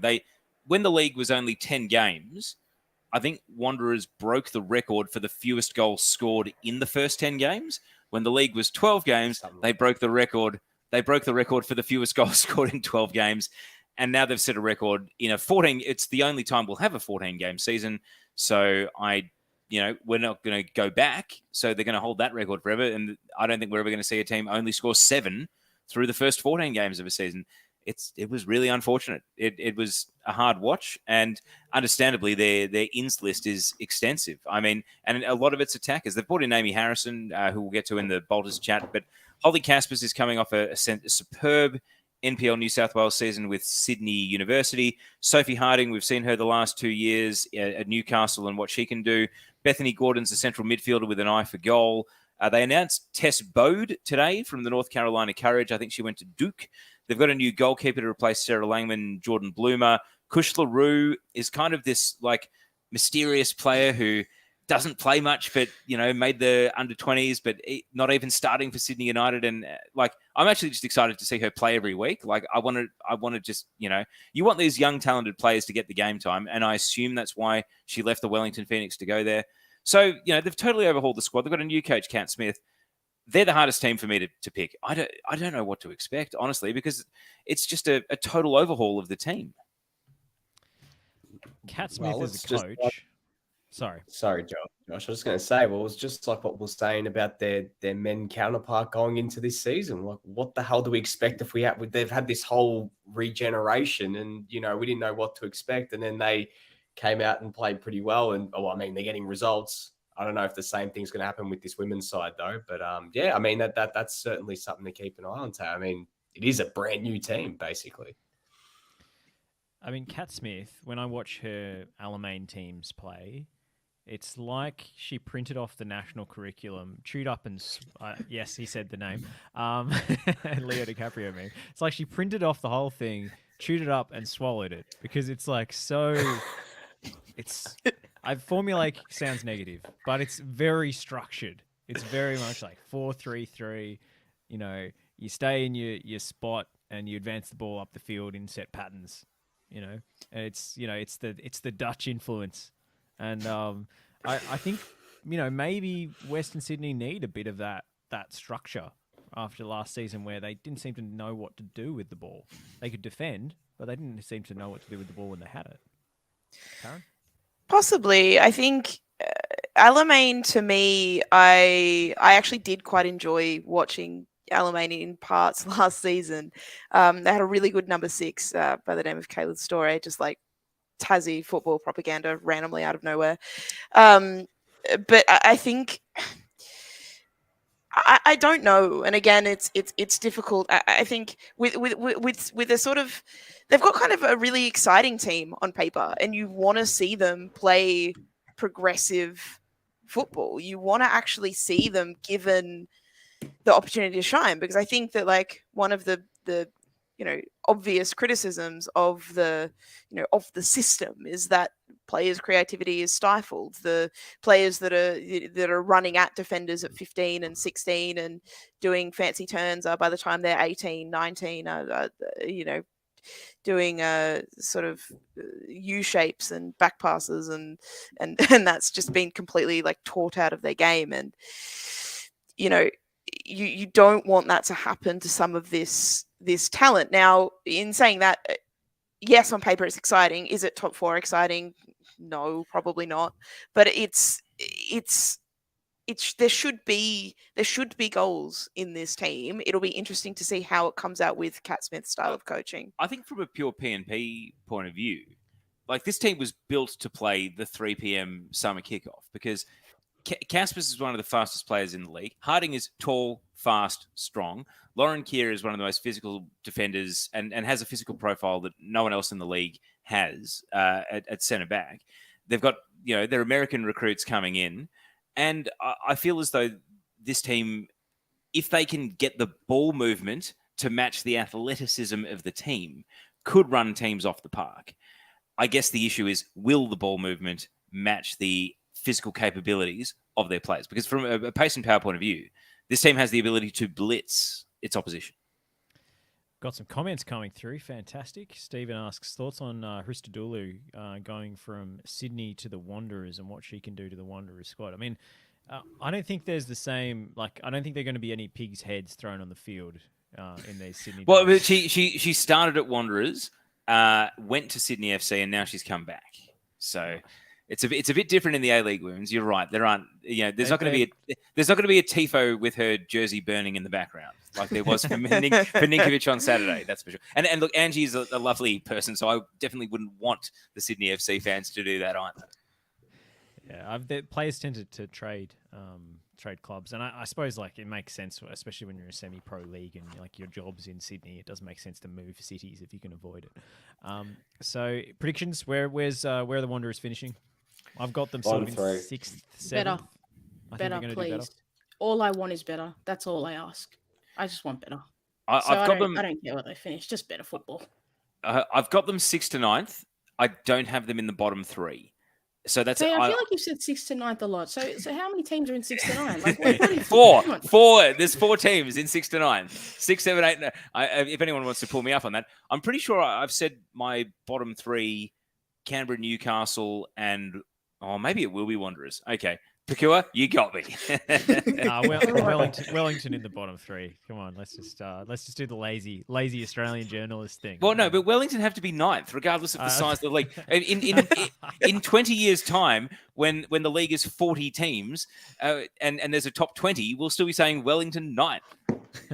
So it's going to get progressively more impressive that they keep finishing. It'll get better and better. Yeah.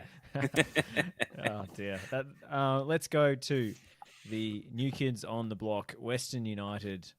Pokuah, lead us off. Sorry, just Josh. I feel like you should have introduced it with the Big Show theme music when you were about to talk about Western United. I just feel like this is the main event. Come on. And you may have noticed that our background today is City Vista, which is going to play host Melbourne Victory playing against Western United. The last time I think City Vista was mentioned on this podcast was for a very different reason in regards to the amount of seats available there for a certain event and why they played a grand final there. But we're only positive, Nick. We're only positive about this team. Hey, I'm not being negative about Western United. I'm being negative about another decision that was made in a different league. Okay, Pokuah, you were there celebrating with the team that are winning on that day, so you should, Nick, I celebrated at times when we didn't score a goal, so I celebrated a lot that day. All right, Western United. Useless to talk about new signings because everybody is a new signing, but a number of players have been brought through from the Kohler United team. From elsewhere, the guest marquee is J-Mac, Jessica McDonald, the racing Louisville striker, who's making her return to the A-League Women after a decade away. It's been a long time between drinks. She's going to be playing against her former side, Melbourne Victory, this weekend. We mentioned TJ Vlanich. Hannah Keane has come in. I think in terms of an expansion side, they've done pretty well to assemble the talent that they have. Chloe Lagazzo, of course, being the most notable name there, Pokuah. Yeah, and I think she's got a lot of shine, but and she'll be Chloe Lagazzo, but there are lots of other players in this squad that I'm really excited to see. I'm excited to see how the Taranto sisters play in this competition because I think they were so good last season, like they were there, but in the NPL. But I want to see Alana Cern. Still yet to figure out how we actually pronounce her last name. That will be found out. But I think she's going to be one of the best players in the competition this year. I think she's tactically really sharp. She can score some really great goals. And Mark Torcaso, that man is dress well, coach well, play well. Your team plays well. Okay, he's part of that. But hang on, he's a tracksuit manager, Pokuah. You're saying you wear shorts. This is the thing. Okay. It's not just about it's about the way you wear your clothes. Okay? Here we go. Have you seen that man rock a beanie? Okay, there's nobody in the MPL who's rocking. He's not going to wear a beanie in summer. No. There's nobody. I was not expecting Mark Torcaso to be the paragon of style. No. Whoa. You've got to rock your own style, okay? There is no one conventional style. You've got to rock your own, okay? And that man is confident, and that's why his team plays well. There's a correlation, as I've said before. Get it right, guys. God damn it. So you haven't mentioned your coach of the year yet, Teo, which makes me think that Torks is in the discussion. Oh no, sorry, I was going to be Nat Lawrence from Wellington. Sorry, yes, I was. I was way off. I was going to play. Because the easiest way to win Coach of the Year is to go from the wooden spoon to mid-table, and I think that's what again Alex Wellington might do. Alex Parkes, this man has been robbed for being good at his job. Yo, I'm sorry, but Adelaide had not made finals in 13 years, Pokuah. This is a team that went on a 34-game losing streak that lasted almost 4 years, and now he's got them into finals. Okay, I get it. But it hurts. Do we think Western United are going to make a splash this year? Like, well, I Yes. think they're going to do well. But this club is ambitious in terms of its football program and how much they're willing to spend on some of the visa players and so forth. Well, but I think the evidence is there with the men's team, and that's been the reason why the day that Western United. Hopefully, it's not this year's evidence. Well, no, true, but the day that Western United announced they were coming in, I was always thinking they were a have purely because of the amount of money they've spent on their marquees, full cap, and their off-field staff. I mean, this is a team that, in lieu of building their facilities and their stadium, has figured that investment on the field is the only way to prove their worth. But what better way to prove your worth? Who is going to complain about spending money on support staff and where you train and your team for your women's? I mean, it's all gravy. It's fantastic. But I mean, I don't think they'll make finals, mainly because as much as we praise the Calder United continuity, I did the numbers. There are 11 players that have never played in A-League Women's before, and there are 14 that weren't playing in A-League Women's last season. So I think if the depth is tested, that's where the trouble may come. If everyone stays fit, they'll have a team that can beat most teams in this league, I would say. But who knows? It's the great unknown. And I think everyone's looking at Wellington last year. I went into round one expecting Wanderers to beat him 10-0, and they got a 0-0 draw out of it, and then they beat Wanderers later in the year. So Wellington may have artificially raised our expectations of what being an expansion team coming into this league is, because let's not forget, the expansion team before that was Melbourne City. And everyone knew that they were going to blow the competition away. We don't know what this team is going to do. Taryn, thoughts? Western United? I mean, I think it's worth pointing out that, I think all of us on this podcast are very, we've seen Calder United play, we've seen these players, and I think that maybe slightly... No, it makes us informed. Okay, it makes us informed, or it makes us the Melbourne media mafia. Either way. Where are you dialing in from? It says Shadow Realm. Well, okay. All right, yes. As an informed person from the Shadow Realm, I think Western... For me, I don't think they're a team that will make the finals, but I think they're a team that will beat teams that will make the finals. I think that they, again, have invested really well. Like, Jess McDonald she's a huge signing for this competition. I mean, women's football, NRI, maybe a little bit question mark, but she's a World Cup winner. Like, it's in the COVID years, it's been a while since we've had someone of that caliber as an international come to the league. So she's just really fantastic to have in the league. I'm really intrigued about Chloe Lagazzo. I think, we all know her quality, but she hasn't played any club minutes yet, and I'm very intrigued to see how she's going to go.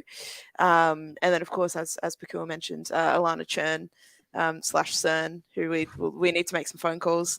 Phone calls, but they told me two different things, so I'm still confused. Well, The thing is, if you that's a ask concern. her, if you say, is it Cern, she'll say, yeah. And if you say, is it Churn, she'll say, yeah. So she doesn't care. This is the This thing. makes it so right? confusing. I learned the hard way here, guys, at the grand final. I said churn through the loudspeaker, and then I had all the injured Calder United players behind me laughing at me, going, "Nah, it's Cern." And I'm like, "Well, I got told it was churn. Like, come on, we need to stick to Nobody this." I mean, knows. I feel like I'm running Joey's line here, but her jersey does have an accent on the C. So, yeah. Gotta be a reason. Just to check, has anyone got Western United in the top 4 or the bottom 3? No, not a chance. No.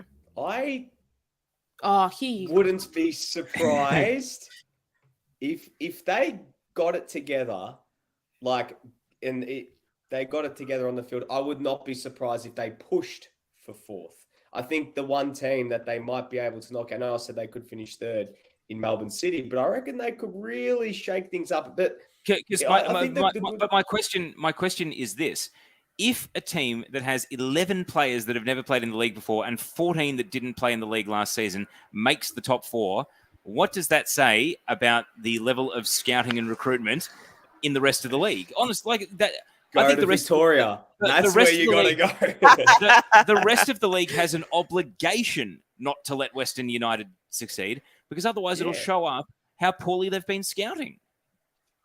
They're going to go to Victoria. Perth went to Victoria last year. Look what happened. And now if Western United do it, it goes to show that the cattle is there. It's in Victoria. Go to Victoria and, you will find riches. And I so think we might have that's stepped into basically- biased territory. I think we've gone from informed to biased. That was the moment. That was the moment. I will say though that they have the benefit of not just consistency of just the players in a A-League system, that you leave here and there, but they've been together for years and with the same head coach, and they know their playing style, they know their identity. And I think that a lot of sides in this competition might not know their identity and their true playing style. And I think it will help them throughout the season. My concern with the fact that they haven't played in the A-League Women's, a lot of these players haven't played, is they don't know it's a step up from playing in the NPL. It's a considerable step up, and how will fatigue affect them heading into the latter part of the season if they aren't used to how their body will react to that, Yeah, That's I mean, just away my- trips. It's a huge thing. It's a boring point, but away trips are gonna, be a new thing. Interstate trips, travel, it's a new thing. I do have them in the bottom three, I'm afraid, because I have them. Let's say you're an Third anti-Victorian. like this third today? last, because Who hurt you?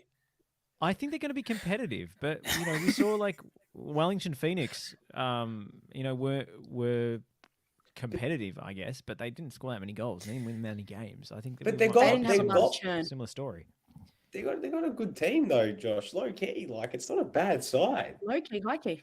It's a better team than what Wellington It's was a last lot year, of and they're it's playing. a lot of fresh faces in this league. I have to have but some faith that the players playing in the A-League Women's are A-League Women's players. If you know what I mean, but I have but to have at some the faith in same how this time- competition has been run over the past 5 years. But at the same time, if we're gonna compare it to Wellington, Wellington had to spend the whole season in Australia last year. They were always going up against it from the fact that these are part-time players playing in New South Wales as their home base. Western United haven't got a permanent home base just yet, but they've still got a base in Victoria that they can at least, play out of. The travel might affect them, but at the same time, it's very different. I think there's enough individual talent beyond just the NPLW types that were playing for Calder last year that could really help them. They've got some pretty good top-end talent, to use an AFLism. So I'm excited to see what they can do this year. And I think a good barometer for them will be the opening few games, because they've got 3 really tough games in the opening 4 weeks. I mean, Victory, Adelaide, and City interspersed with a trip to Wellington as well. If you want to start off on really get the ball rolling with some big results, getting a scalp in one of those games, particularly this Saturday against Victory, that'd be massive.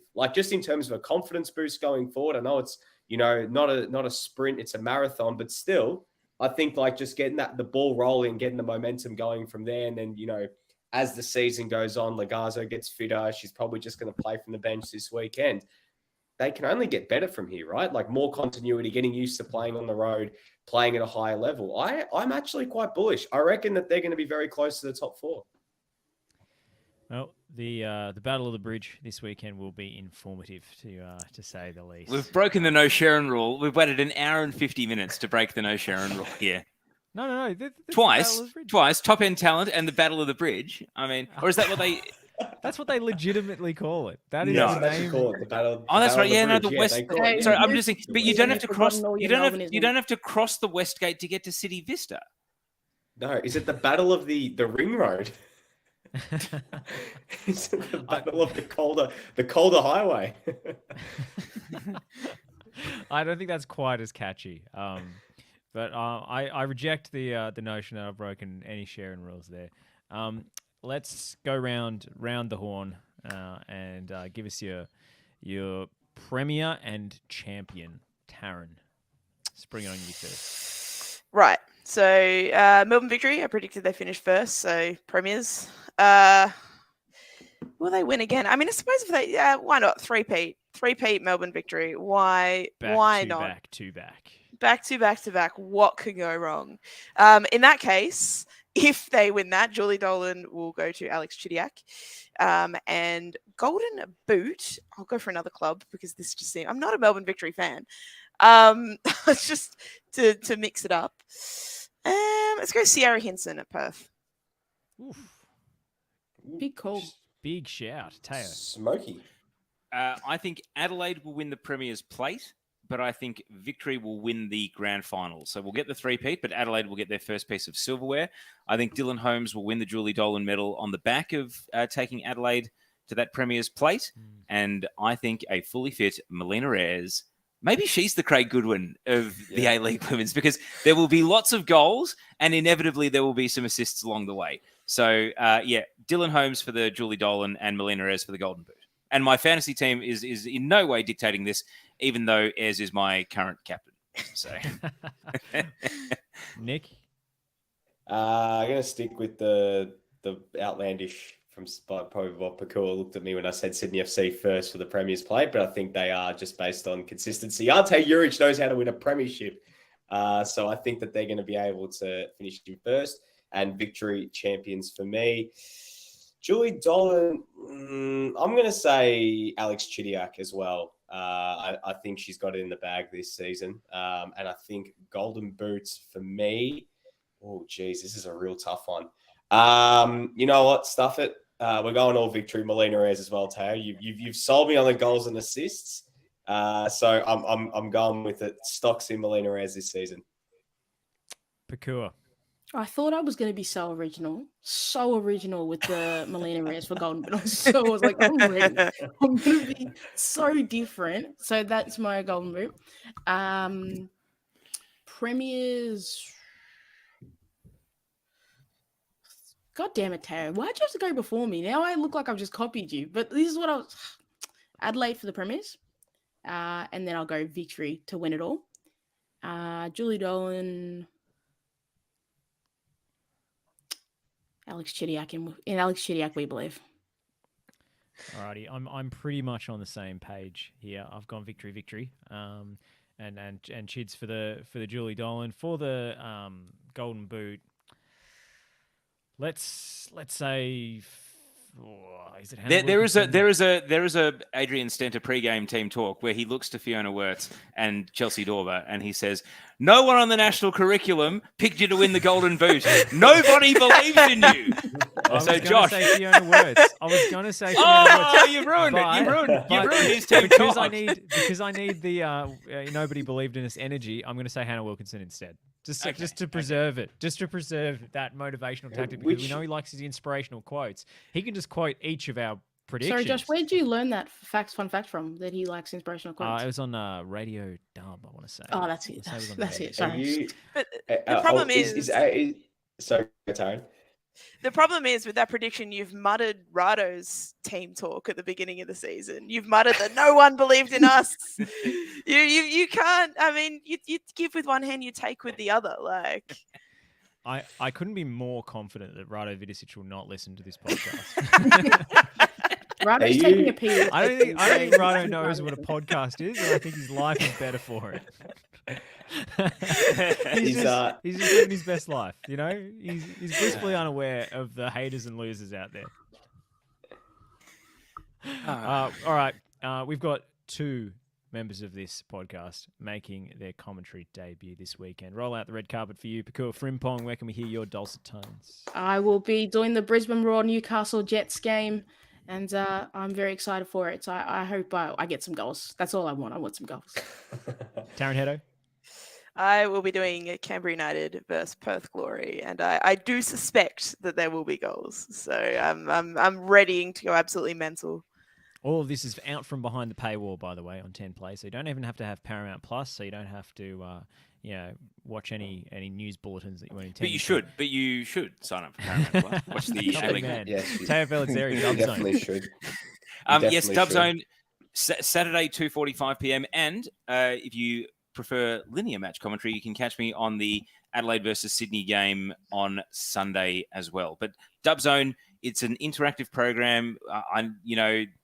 Socials, submitted video, Submitted photos are going to drive this show, so I look forward to the TNC audience bombarding us, members of this podcast and my group chats included. It's going to be awesome. Like it's really exciting, and I can't wait. 2:45 Saturday afternoon. Nick D'Urbano, cheap plugs for you. Yes, well done on your Holly McNamara article, by the way. I really enjoyed that. No, thank you. Thank you very much, Tara. I really appreciate that. And if you want to find out all the details about Dub Zone, head over to keepup.com.au. That is still on. It probably will if you go to the homepage now. If you're watching live, it's the first story right up there. You can't miss it. You catch all the sort of details, what you want to know. Special guests who'll be joining Teo, Kat, Neve, Brianna. I think I've gotten everyone on the top of my head from the Teresa Pelizzeri.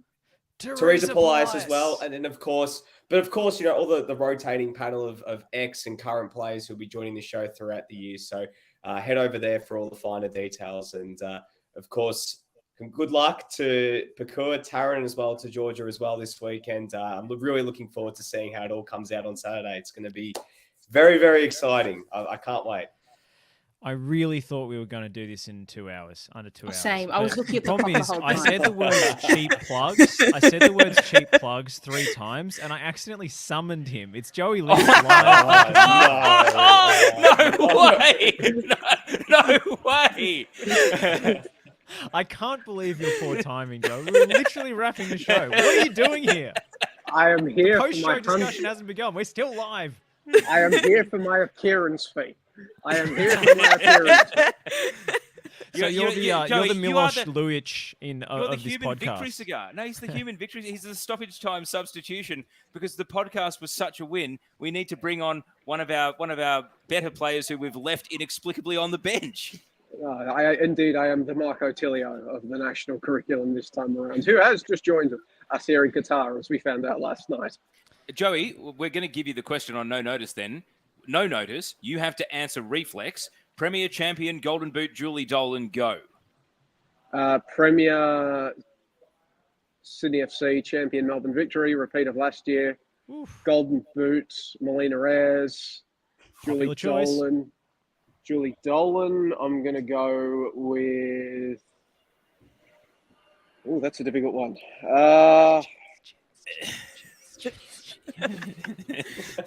Melina Ayres to do the double. Melina Ayres to do the double. Wow! Oh, Coming from the top rope there, Joey. I think she's going to score. She'll score that many goals. She'll do the double.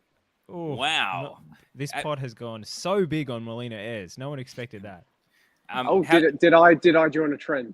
You did. The TNC hive mind in action. You've just seen a live. Mate, it's cross-continental. That's how strong the TNC hive mind is. Incredible. Joey, look forward to your World Cup podcast coming on the TNC feed from next week, and all of your writing coming on ESPN. Yes. Be well. Have you got some Qatar-based cheap plugs for us before we say goodbye to you? To be honest, I'm filing a lot of yarns, yet to see many of them get published, but filing yarns, got some stuff in the way. Having a chat with Jules Lorenz supposedly tomorrow, so keep an eye out for that on the ESPN channels and the TNC podcast feed, but having a lot of fun here in Qatar, I guess, I basically only go 3 places. I go to the main media centre, the Socceroos training base, and my apartment. Yeah, but to be fair, Vince Regari sublet you that apartment, and it looks pretty luxurious. So I know my landlord's over there right now.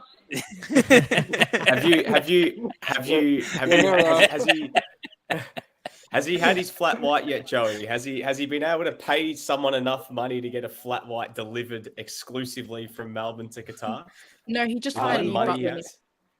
He just had his best coffee of the Qatar trip, apparently, just now at a cafe called Paul. Apparently, it was the best one he's had so far, but it's a very low bar. I had a chicken salad, which was very nice. Alrighty. Well, Joey, thank you for chiming in right at the end and taking us over the 2-hour mark. I do appreciate it. And Stole in the mud. The ticker. Even the when ticker he's is not off on the charts. pod. That does it for our A-League Women's season preview. Look forward to the games on the weekend. Look forward to you tuning in and joining several members of this podcast on the coverage. Goodbye. Thanks.